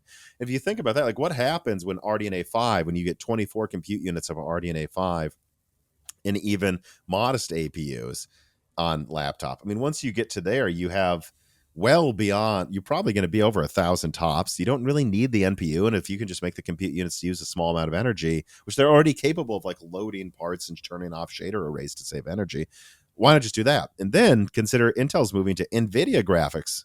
Why do you need an NPU if you have yeah, a Rubin graphics chiplet there that's going to do far more for you than any NPU? yeah. Just I don't know, these like 100 to 200 top like NPUs that are going to be coming out in the future. Yeah, they just don't seem like they'll do all that much if they're paired with a actually beefy graphics card that will, and which every graphics card is going to have AI accelerated hardware at this point going forward. Right. At least it seems odd to me. We'll see. Yeah, Again, they continue to put NPUs in everything because Microsoft tells them they're going to use them, even though nothing's. You turn on the Copilot remains to button, be it sends seen. it to the cloud. Like, it's not using it. So I don't know. Like, maybe I think they're hedging, but it is entirely conceivable that what we will see in like 5 years is they just start removing the NPU, but older devices have it because their graphics cards at the time couldn't do it. And so it's maybe still something that's thrown at Yeah, newer apps really slowly. That kind of seems like a possibility to me. I don't know, but I think, and again, I'm not saying I'm sure that the PlayStation 6 doesn't have an NPU. I'm just saying, like, you agree the way they talked, it sounded like they're saying they don't need them anymore. yeah. Just you bringing this up, it does make me wonder if NPUs are going to be like this weird blip for 3 years and a lot of hardware. Yeah, like almost like I'm trying to think of a parallel to like yesteryears, but like the slide out keyboard for phones, and then over time we learned we can just type just as Yeah. fast on the touch screen. Like you really don't Yeah. need it. Yeah, I don't know. Maybe like Palm Pilot bragging they still have physical keys that no one wants to use. Like it might be something like that where you thought it was something you needed, but you really didn't long term. Yeah. But So the touchscreen sucked before then. So exactly. And so that's why we thought we needed it. Over time, touchscreens became so good. You'd actually prefer a touchscreen unless you had like a really good keyboard. Cypher Cookie writes in and says, "Hey, Tom and Dan / guest. Well, it's Dan. With the It's Dan. AMD PlayStation video talking about the new technologies coming to PS6, it sounded to me like it was highly likely that the universal compression tool was coming to Radeon cards. Does this mean that the universal compression tool could be coming to Magnus as well? Appreciate you and all the content you put out." Yes, I'd assume most features in the PS6 will be in Magnus, just like, frankly, most features in the PS5 were in the Series X. What we don't know is if there's some bespoke audio engine. And frankly, they love their audio engines. So a lot of the magic of like the PS5 versus Series X isn't because Sony gave a secret weapon to AMD gave a secret weapon to Sony. Cerny just designed it better using the same parts. Like they had the same Lego kits, and Cerny designed a better house with less parts, with less Lego bricks. Like that's exactly what happened. In fact, they stripped out a lot of the compute capabilities for like variable rate shading and all these other things that Xbox has, and it seems to have not held them back. They decided this is how we're going to streamline how we do geometry and this, and we don't actually think they're going to use that well. And it seems like they made a lot of the right calls. And we talked about this a million times, like at the time when the PS5 and Series X were coming out, like the PS5 had more like bespoke hardware outside of the PS5. I mean, outside of the SoC as well, like the IO controller. Yeah, the IO controller. They specifically designed their SSD so it could be faster than basically anything on the market at the time. Like, yeah, more thought went into the PS5 than the Series X. And that's not to say the Series X is a poorly designed console. I don't think it is. But more thought went into at least the design of the gaming. PS5. Yeah. Yeah. Techno writes in, could PlayStation put the handheld SoC into a VR system to compete with Meta? Sure, but I don't think they will. Yeah, I don't think a PSVR 3 is happening. But I mean, I will say this. It would be cool if they made the PSVR 2 compatible with the handheld, so you put the handheld in your pocket and basically have wireless VR. Yeah. That's what I would recommend Sony do, something like that. And they just an updated version of that headset that's even cheaper, that plugs into your PSVR and is powered by the PS handheld and is powered by it. That sort of thing would be very cool. That's what I would recommend they do. But we'll have to see what they do. I would expect more than that, simply because nothing having to do with whether they can or can't do it, but they just don't seem interested in VR. And frankly, consumers don't either, whether you like it or not. It just, the sales have completely collapsed. I think we're in for another dark period of VR, and then it will pop up again in 5 years. The dream of Ready Player One has failed, Tom. Oh no. All right, let us move on to story number 5. Intel takes the wraps off Panther Lake, quoting for Tom's hardware again before adding some notes at the end. Intel revealed new information about its upcoming Panther Lake chips made on its new 18A node at an event in Arizona, including claims that the chips can deliver up to 50% more performance at similar power to its Lunar Lake chips, or reduce power by 30% in multi-threaded work compared to Arrow Lake H processors. Going by past Intel launch cycles, we're likely to hear more about these chips at CES 2026, and that's because Intel says broad market availability will start January 2026. Favorite month. I'm probably going to do another Intel update despite the interest not being, I'm interested in Intel, even if a lot of you guys aren't. So I'll probably have some updates on this within a couple of weeks. But yeah, I don't know. It's like they're weird, like trying to be able to claim Celestial and Panther Lake launch in 2025 while trying to, like, the new CEO, Louboutin, seems to not want to lie anymore. So he's like, I think there will be maybe paper launch reviews at the end of December this year. But they're basically saying, look, it's launching January. Unlike with Meteor, like where they pretended it launched December until the last minute. Mm-hmm. Anyways, though, continuing with the write-up, Meteor Lake and Lunar Lake Ultra CPUs proved that relatively short battery life wasn't an inherent problem of Intel x86 products, but the highly integrated design of Lunar Lake SoCs, combining both compute and memory on a single package, had downsides. It meant that laptop OEMs didn't have nearly as much flexibility and control over their system configurations and costs as they might get with Meteor Lake or an Arrow Lake CPU and discrete memory packages, whether it's soldered or sewed in flavors. However, in exchange for that greater flexibility that you got with Arrow Lake SoCs came with their own trade-offs. Arrow Lake systems certainly didn't have bad battery life, but Lunar Lake still was quite a bit more efficient than it and more compact to implement. Enter Panther Lake, the great unifier that Intel hopes will bring the best of Lunar Lake's power efficiency improvements and Arrow Lake's performance scalability together in one common package. Panther Lake's compute tile is one of the first products to be fabricated on Intel's leading-edge 18A node. As a refresher, 18A is Intel's and likely the industry's first high-volume process to incorporate two major innovations meant to enable future scaling and power efficiency gains: gate-all-around, or GAA transistors, which Intel calls ribbon FETs, and a backside power delivery network, which Intel calls PowerVia. Intel says that PowerVia allows for 10% higher density and relaxed routing on the front side of the wafer. For power delivery, the backside metal layers reduce power loss from the package to the transistor by 30%. All in all, 18A allows for 15% higher frequency at the same power compared to Intel 3 and a 1.3 times density improvement compared to the same process. Designers can also choose to harness 18A's advances to deliver a 25% power reduction at same performance compared to Intel 3. Not every part of a Panther Lake SoC uses 18A, of course, though. Intel uses the same disaggregated architecture concept that debuted at Meteor Lake and was refined on Lunar Lake and Arrow Lake. Additionally, each Panther Lake compute tile fabricated in the 18A node is built up from three basic core complexes, as leaked by Moore's Law did years ago, by the way. A compute tile that includes 4 Cougar Cove P cores, 8 Darkmont E cores, and a separate low power island, like I leaked, of a cluster of Darkmont E-cores that are meant to lower power variants that are meant to confine suitable workloads to the low power compute domain for extra battery life, an idea introduced badly in Meteor Lake that never frickin' uses it, but does work in Lunar Lake, which is exciting because it can decide this one program is using 10th of your processing power. What Meteor Lake did is when, well, that's too bad. Never used it on the low power cores. What Lunar Lake does is takes that, like their Microsoft Teams example, and just puts it on those low power cores. Now it's pulling like a few watts instead of pulling 10 or 20. So I've talked about that a lot in my Panther Lake leak that I put out like a month ago. That this is actually a huge deal and should make Panther Lake substantially better because their low power cores are actually cores, whereas with Meteor Lake and Arrow Lake, they're kind of cope cores that kind of just they let you claim you have more cores. Anyways, though, that's the end of the write-up. I will say, as for any of the other claims they made, Intel made similar vague claims with Meteor Lake, like when you see up to 50%, while RDNA 3 claimed up to 70% more performance than RDNA 2 and gave you like 35%. So I stand by what I've said, and what I said seems to be correct. Like, it's going to 10% higher single threading than Lunar Lake. I said that. I said it will do that, and I said it will bring Arrow Lake multi-threading to Lunar Lake power consumption levels. That seems to be what they're claiming as well.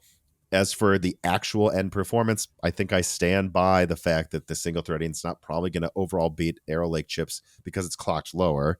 Yeah. But that the multi-threading will probably be a little better and that the gaming performance is going to be a lot better. Do I think it's going to be 50% faster gaming on average compared to Lunar Lake? No. I stand by whatever I said. I think it was like 15 to 30 something percent on average. That is what I would expect this to be. Wouldn't that kind of be a failure from them if it doesn't Because it's hit 50% more cores. Yeah.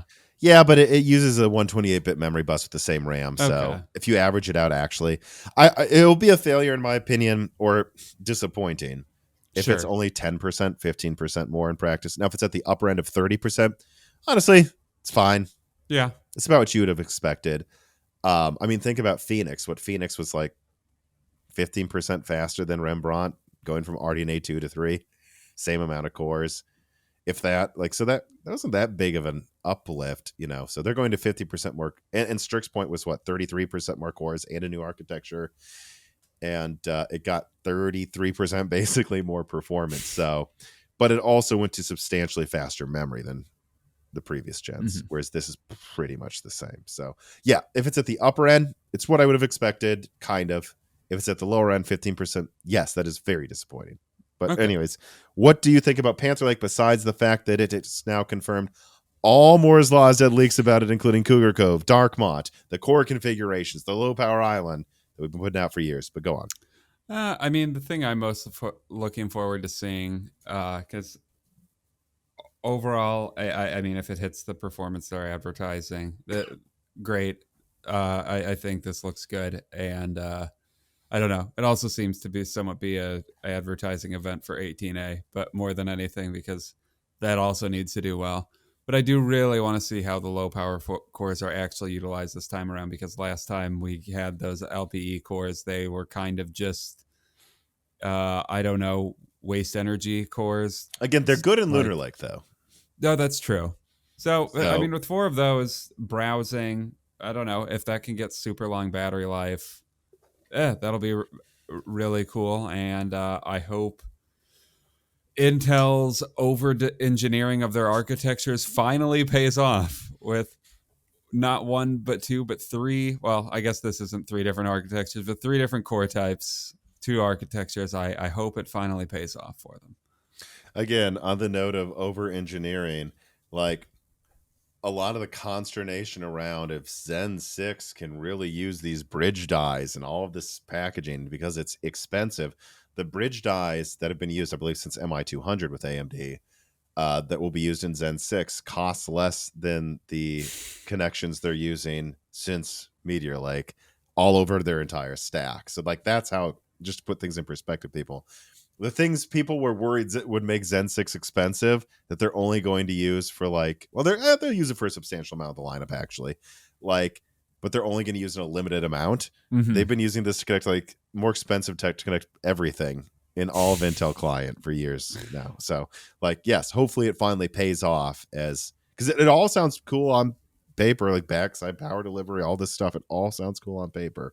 And then Strix comes out same efficiency as Lunar Lake, you know, Yeah. like, or at least close enough. Yeah. So hopefully it delivers. And I don't know what else to say. Like, this is one of those things where we leak things months to years before they're official. Seems to pretty much confirm everything this channel leaked. Make sure you're subscribed. Join us on Patreon if you want to reward people who report the correct information early to you. But that's why I'll basically just repeat what I said when we covered the Panther Lake leak that I put out a month ago. Like, this needs to deliver on the best aspects. This needs to be Arrow Lake or better performance in Lunar Lake power consumption, like bringing like 65, 75 watt APU performance to 25 watt form factors, and doing so in a more cost effective way with graphics that just beat AMD, at least until Zen 6 Medusa comes out. It needs to do all of those things because it will be competing with Zen 6, and Zen 6 is not going to be a little like 10% faster single threading. Zen 6 is, you know, I guess I don't know what it would be in laptop form, but I would expect 20% at least better single threading, probably, than what we see out of Zen 5. Multi-threading that's wildly higher with higher core counts. Like, come on. Like, this needs to deliver all those things. But if it does, and it is easy to get in Q1, yeah, I mean, I think maybe Medusa 1, which is basically the Kraken replacement, will be out, but they want to have full Zen 6 lineups out until late next year. There may be, like we talked about this with Meteor Lake, there may be a 6-month, 9-month path here where Intel just has the best laptops. Meteor Lake didn't pan out. I hope this does. Yeah. All right. That is actually the last story of this episode. It is a lighter news cycle this time around. Although we figured out how to yap a bit, so we did figure out how to yap a bit about snails and aquariums, so that's good. Now here's all right, but continuing with the Intel discussion though, what the hell architecture does? Where is I'm looking here? I'm quoting here from PC Gamer. Intel attempts to clarify whether the new Xe3 iGPU and Panther Lake is next-gen celestial technology, but I'm still left confused and fearing for the future of Intel Arc. I don't know if you saw this. Tom Peterson, Intel's favorite hired liar, was going around, and that's all he does to gamers is lie about the future of Arc, and then nothing ever happens like he says it would. He was saying in interviews that Panther Lake has celestial, and then like a few days later they said it doesn't. What the fuck is going on with Arc? Like, what is celestial now canceled? What's going on? It's enthusiast, Tom. It's enthusiast level performance, like they said. Yeah, it's just nuts. I don't. I, It's and now they're saying that like XC3P will be Celestial, but this is like Battle Mage Plus, which I guess makes some sense. Meteor Lake basically used Alchemist Plus. I don't know what you want to count it as. Or in the no, Meteor Lake used Alchemist Plus, and then you could argue Arrow Lake didn't use Battle Mage, but used Alchemist Plus Plus. Very weird decisions being made, but I have to say, Celestial was supposed to come out in 2024, and now they're saying it's not coming out even in 25, or I guess arguably 2026. I have no idea what the hell they're doing.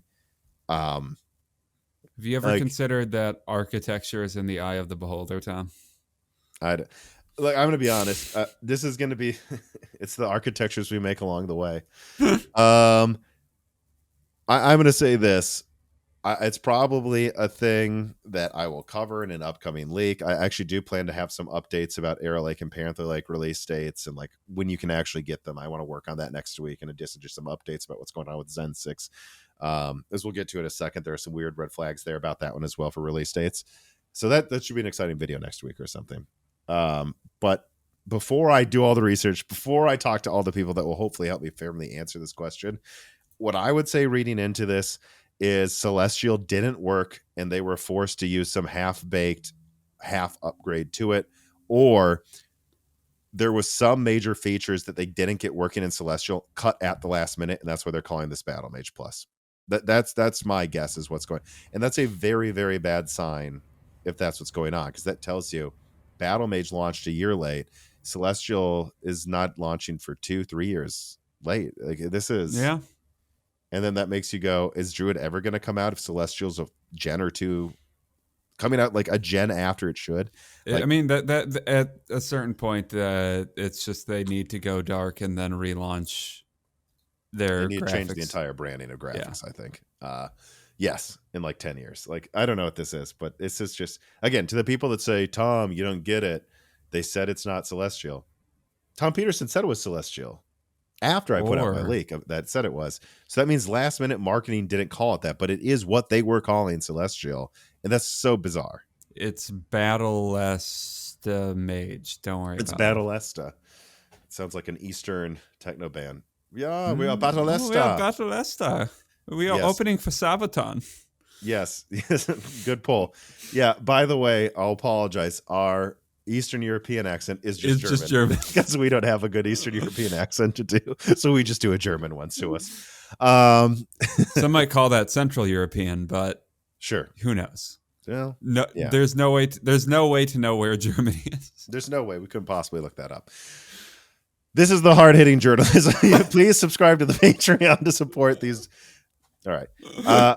In other news, AMD has a new circular AI deal reminiscent of what NVIDIA has been doing with, I think, OpenAI, where like they fund a company and then they have that company buy their own chips. Further evidence AI is in a bubble. Let me take this as, I don't have that much to say about it besides good for AMD. I guess if the money's real, I'm not sure it even is anymore in the AI market. I don't believe it is, but we'll see if I'm wrong. But if you want more discussion about that, the next guest will be Ed Elson from the Professor Galloway Markets podcast. So join the Patreon. Lowest tier will be able to ask questions. Save all your questions for him there, because this is somebody that will definitely be able to get into this in depth. And so I'm just not going to waste too much time on that here. There's a rumor that Intel Foundry has been secured for this 18A node for Microsoft's future Maya 3 AI accelerator. So if that Makes is true, sense. that is a good sign. That is finally evidence 18A is getting somewhere, whether it's from bullying from the US government or because it's actually good. Probably a mix of both. If Panther But that Lake, is a good sign. They wouldn't use it if it didn't out. work. I mean, It's probably good. yeah. TSMC to begin N2 volume manufacturing before the end of the year. Now that's very exciting and further points to, yeah, look, Zen 6 is coming out next year, at least in the APU form, I believe, in some of their products. Having said that, some recent stuff suggested that they are rebranding what was going to be N2X as a version of N2P / delaying N2X. It's something I'm going to have to look into for a video, because I've been long hearing about Zen 6 desktop getting delayed, and that was the one that used the fancy node. I'm wondering if that's true. I'm going to try to answer that in an upcoming video, so make sure you're subscribed. But I don't know. That'd be unfortunate, but it wouldn't be. I'm repeating myself, but it wouldn't be surprising. I've heard there's been issues not with Zen 6, but with actually getting N2X out on time for how aggressive they want this thing to be. We'll see. Hopefully not. MSI. Now, this is funny. MSI is in hot water after someone, I guess, online posted a picture of pallets of MSI RTX 5090s being delivered in China, to which people immediately went, isn't that supposed to be illegal? And now they're freaking out and issuing statements of, we're not doing that. We had no... Oh, so you don't know how pallets of these got somewhere? Bullshit. You know how you're letting it happen, just like NVIDIA wants it to happen. Every once in a while, a pallet falls off of a shipping container, gets packed into a semi, and driven to a facility. In perfect condition. Yeah, these are QA failures. Don't worry about it. Yeah. The is interesting here. You sent me this one. The EU is mandating USB-C for power bricks. Am I reading this correctly? Yeah, I mean, just more of their end e-waste initiative and getting closer to my dream of everything being USB-C.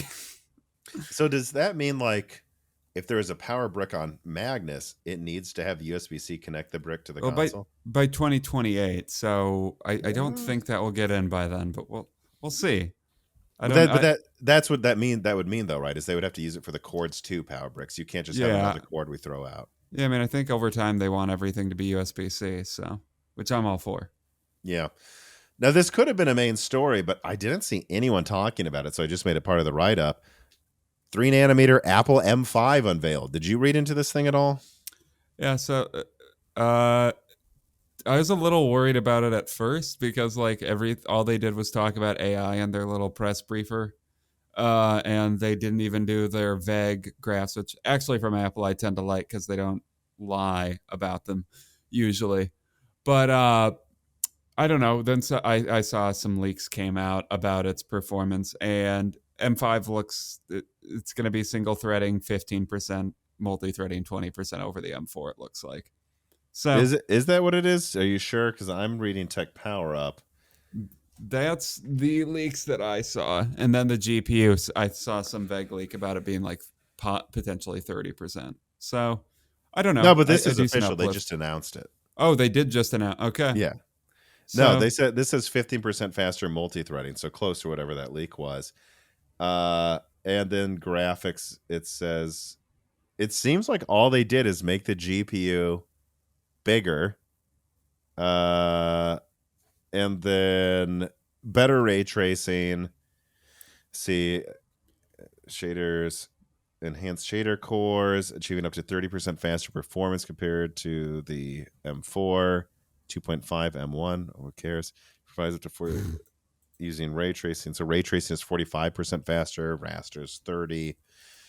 Yeah, I mean, look, 15% more multi-threading. Seemingly not huge increase single. I feel like they just made the same thing bigger again, but like improved the architecture another 10-20%. This is kind of what we've come to expect lately. It's kind of disappointing it's not 2-nanometer, but I guess this is launching now, not at the end of the year, so couldn't be. Yeah. I mean, this is, I think, Apple getting more into the standard cadence where people were like, is Apple magic? And it's like, no, they just released a few massive architectures the first time they put them out. Because they were new, so there was a lot you could improve on quickly. And now we're to a point where it's like, yeah, look, every year to year and a half, they're going to launch something 20% faster. It's kind of what everyone else does. Okay, and then the final thing in the wrap-up here, Battlefield 6 shatters records. Best-selling Battlefield aligned, I believe, in history. Over 7 million copies sold as of now. Jeez, it's a good game. I mean, I think there was a huge desire for a Battlefield game. Like what? That's what I was going to say. When did Battlefield 1 come out? Was that 2018? 17 maybe? Let me see. 2016. Jesus. 16. Yeah, 10 years ago almost. And That's right. The eyes of the world, in a lot of ways, that's kind of the last Battlefield game. Like Battlefield 5 was a success, but I think 5 fell flat compared to 1 easily. It was very underwhelming compared to 1. They just, the operations weren't as good. It just, yeah. And 2042 got to a point where I think the game was good, but it was when it first came out, and I think I was outspoken as never having a huge problem with it. It always played well, but it wasn't Battlefield and, 1. and any hope of it being as big as like a big Battlefield game was dead by on arrival, I think. So I just think there's been a huge desire for a Battlefield game, and it's a return to form from like since one, or I mean, really, in a lot of ways, since 4 or 3, because it really feels like the most direct follow up this is to Battlefield 4. Right. And Battlefield 4 lost a lot of steam from 3. Yes, it ended up well, but people needed to remember Battlefield 4's launch was worse than Battlefield 2042's. Maybe the reviews weren't, but the game didn't function, and it was panned by a lot of people. It's like, Yeah, this game doesn't well, work. rightly panned at It was first. it did better than 2042, but it was pretty much a similar situation to 2042, where the game really wasn't done until Well, like and half a year after it was out. yeah, and I remember being like when I first got it, it pissed me off so much. I basically didn't play it until about a year after launch, and I was like, I "Oh, the remember. game's good now." I remember that because we tried to play and it just didn't work. Yeah, so I was like, It I sucked. guess I wasted At $60, least on and PC, then it didn't work. and then I finally played it like 9 months to a year later, and I was like, "Oh, okay, cool. You guys and they made added the game good." so much content, it was ridiculous. You Yeah. know. So, but if you think about it, the last good, smooth start to finish Battlefield was Battlefield 1, which is about a decade ago. Jeez. And then the last true thing it followed up from that also was smooth was 3 from like what, 2013, 2012 or something Yeah, stupid. something like that. Like, so that was a long time ago. So I think there was pent up demand for this, like, big time. Especially as Call of Duty slowly turns into a Family Guy episode. I don't Yeah, understand. with It's that pathetic. becomes overwhelmed by hackers after 3 months every time they launch a Right, game. and the hacker issue too. Techno writes in, why is it Battlefield 6 likes Blackwell so much more than ATA? RTX 5070 performs like a 4070 Ti Super here in an example. He sends 1080p overkill in hardware and box. Yet we don't see this performance in any other game. So I looked at this.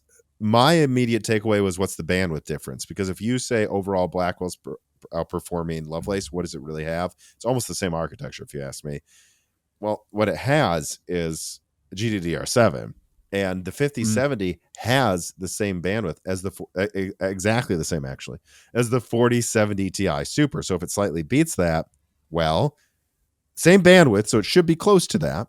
Now, on top of that, Kerry No Sugata pointed out to me, asked his opinion, that NVIDIA has a CPU overhead issue that becomes increasingly larger the more CUDA cores there are. Yeah. Well, the 5070 has less CUDA cores, clocked faster with the same bandwidth as the 4070 Ti Super.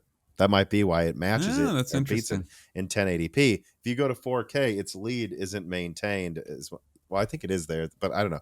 But CPU overhead would still apply to 4K, actually, because that's not as high of a resolution as it used to be really anymore. So, yeah, I think there's a combination of, you have to remember, Blackwell has, in games that like a lot of bandwidth, Blackwell has, successor to previous gen, like 70 to 70, 80 to 80, more bandwidth from its GDDR7. And then there's probably less of a CPU overhead issue with the 5070 versus the 4070 Ti Super. Maybe that's some weird issue where it leapfrogs it. Yeah. So that's our best attempt to say you're getting your educated guess. What I will say though is, look, the 4070 Ti Super is only like 15% faster than the 5070 on average in most games. Anyways, it's not abnormal to see it sometimes. Yeah, you'll see games where there's 20% swings between generations. You will. Root Knight writes in, strong theoretical question. Oh, we'll see. I'll be a judge of that. Let's pretend 2035 hits. Yeah, let's pretend. It probably won't. And Intel Foundries is the best bleeding edge foundry in the world, and they're fully independent from the chip design side. What would it take for AMD to switch their top dies to Intel instead of sticking with TSMC? If it's better tech for a better price, they'll use Intel. Yeah, I mean, especially if it's separated. If we're talking 10 years out, I think there's plenty of time to switch to where we wouldn't really even notice major delays by then. Like, I don't know. If we're talking 2 generations from now, maybe that would cause some issues, but no, yeah, exactly. So what I will say though, it does need to be cheaper and it does need to be better, not just one or the other, because with TSMC, they have such a good relationship that they know it will work, and you bet on what's safe. You don't take a 20% performance bump if you're not sure if it will come out on time, right? Yeah. So it's going to take cheaper and better and no conflict of interest with them still being part of Intel, they'll go to them in a second. Yeah. I think so. The Forbidden Juice writes in a recent BS, there was a question about AMD using Samsung 4 nanometer for their media dies. I think AMD would avoid this since they are so close to TSMC unless it was an older node. Do you think TSMC would be less bothered if AMD were to use a competitor's node for other products if it was several nodes back? No, I think TSMC would be pissed. TSMC gives benefits to their biggest customers. Apple gets favored, AMD gets favored, sometimes Nvidia gets favored when Nvidia isn't talking shit about TSMC to cover up for their mistakes like they did with Fermi. That's when they get mad. But no, I mean, like, but because of the AI boom, TSMC is loving Nvidia. So no, I mean, I don't think they would just go to Samsung 4 nanometer unless they had a good reason to use it. If they could get the same capacity from TSMC, they would do the same thing. They would just go to TSMC. Mm-hmm. Techno writes in, the 9070 XT hit MSRP recently. Surprisingly, the exact date I said to @Ronigan. I don't know what this is. Probably some argument in the Discord, guys.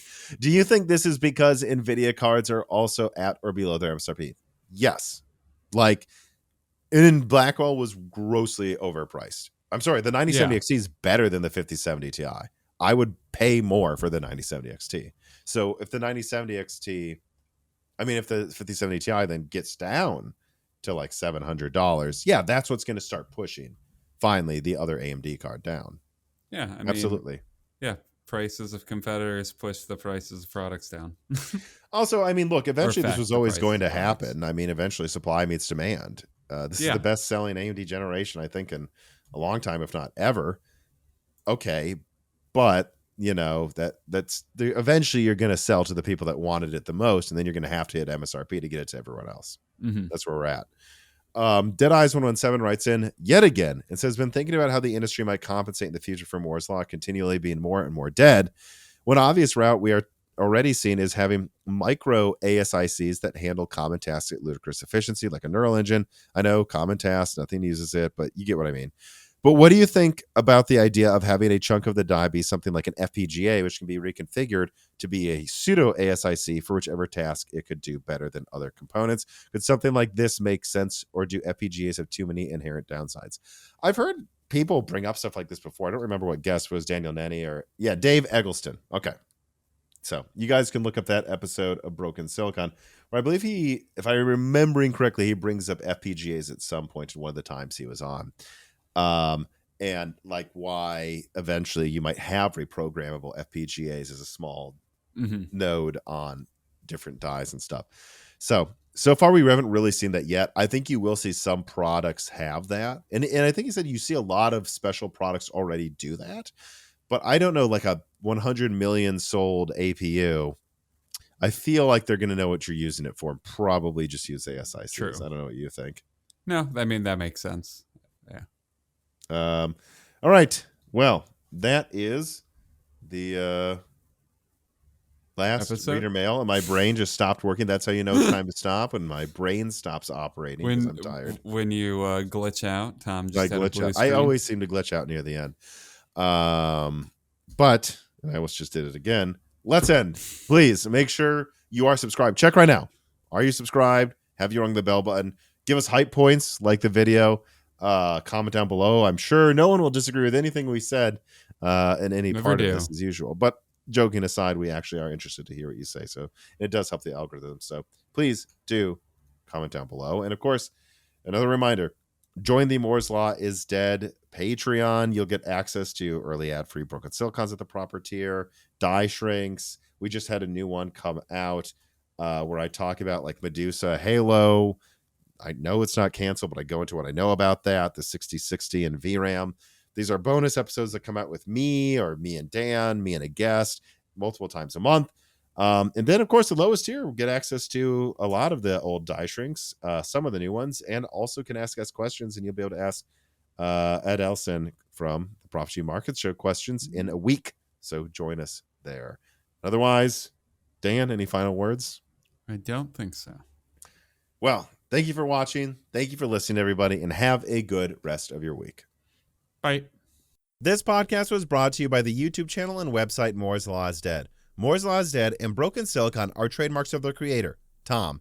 That guy is me, and I am indeed the creator, editor, writer, and showrunner of Moore's Law is Dead podcasts, videos, articles, and other media. However, it's not just me. Moore's Law is Dead is a team, with Broken Silicon co-hosted by my brother Dan, audio editing by Gerard Cortez, renders being done by the industrial designer Jean-Philippe Clermont, and special assistance is also provided by Carmen Cry and Carrie Nosugada as well. Find all of our information at www.mooreslawsdead.com on the About/Support page. In the event you do want to hire me for consulting work, hire Gerard for audio work, hire Jean-Philippe for industrial design work, or you're interested in working with Carbon Cry or Carrie Nosugada as well. You can also find our long-term sponsors on that page if you want to show them some love for putting food on our tables. Or you can also mail us some love. You can send letters or hardware donations to the following address: Moore's Law is Dead, P.O. Box 60632 in Nashville, Tennessee, zip code 37206.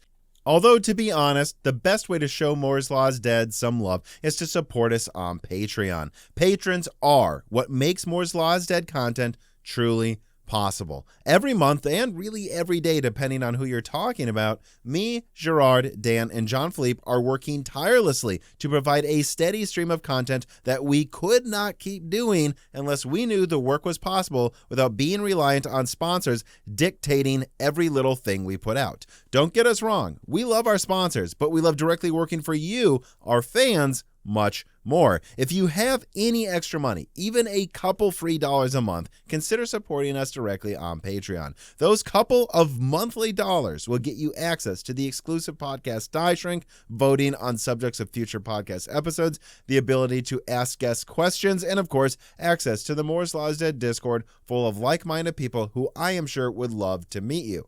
I am one of them. Additionally, higher tiers get access to early, ad-free episodes of Broken Silicon, the ability to ask questions in all Broken Silicon episodes and Loose Ends live streams ahead of the recording, and the entire back catalog of Moore's Law is Dead podcasts, in addition to having thanks in the credits of videos and podcasts depending on the tier, with other perks available as well. And hey, if you cannot afford to support us directly every month, please do share Moore's Law is Dead videos and podcasts with friends and family, and on social media and websites like Reddit, and give Broken Silicon a 5-star review on Apple Podcasts or your preferred podcast app of choice. All of this does really help us so much. But, like I said, this podcast would not be possible without the patrons directly providing predictable and reliable support every month. And so now, it is time to give a personal thanks to the greatest of the fans. The following supporters are at the 10 gigahertz or higher supported levels: Brad Medlin, Drita Foles, Z Jits, Daniel D, Nicholas Buckner, Aaron Close, Jan Rauner, Toka, MJB1, Daniel High, GZ Ziggy, SNES Chalmers, Jerem Ferrier, Valcom Alev, Compressed AI Blocks, Jensen Wang, Al Shall Be Nvidia, Gregory Sacker, Sarcastro, Chris Rich, Evan Dingle, Halbuma, Shedbird, Sammy Malas, Curry King 3, Chrysantine Thinos, The Boss Haas, Tommy, Jonathan, Jake223, Jake Martin, Zuki, Gamers Unite, Amiable Chief, Meat and Pork, Ian Clifford, I Should, Tim Robb, Travis Gooding, Suit Taylor, Mads, Patty Cakes, Greg, Michael McGee, Stephen Coates, Mark Mitchell, Win Wang, James Anderson, Mark Raidmaker, Coal Addict, Henry Zhang, Wesley Sager, Cameron, Michelle Pell, Hexapuma, Teak Autumn, Reginald Ari, Winstar, Little Germany, James I. Raider, Shay, Milton, Brett Jones, Chuck Glidden, Seven Dick, Mike Daffy, Justin Bustle, Austin Haggerty, Joe Fitt, Brian Scanlon, Hardinland, John Swin, Jensen Angima, Slushball, Brian Wright, The Forbidden Juice, RB Racer, Alex Vega, Michael Cozy, Crystal Joe, Solaris 80, Albert Gunn, Kikum, Matthew Cassell, Sprutnik, Brian P. Hudat 42, Cornster 671, Penta Winta, Omega Doge, Huger, Ander Kiwi, Mr. Tiger, John Wick, Boomstick, Penguins, Love AI, Porcelain Oats, Nick Suzmania, Dam 1988, AI Soldier 789, Smash Axley, Kareem, Al Masri, Bespoke exclamation point, Rahul G. Bulls, Fred Berger, Kevin Kuntz, Magnolius, Rag Kusis, Armand Vakatura, Jonathan Harris, Kellen Reichel, Kainush Kagani, Johnny Trans, Zubar Ahmed, Bjorn Toft, Josh Chuna, Arneo, RK0, Penguin from NKVD, Angel of Cake, and of course, thank you to Sahara for the music.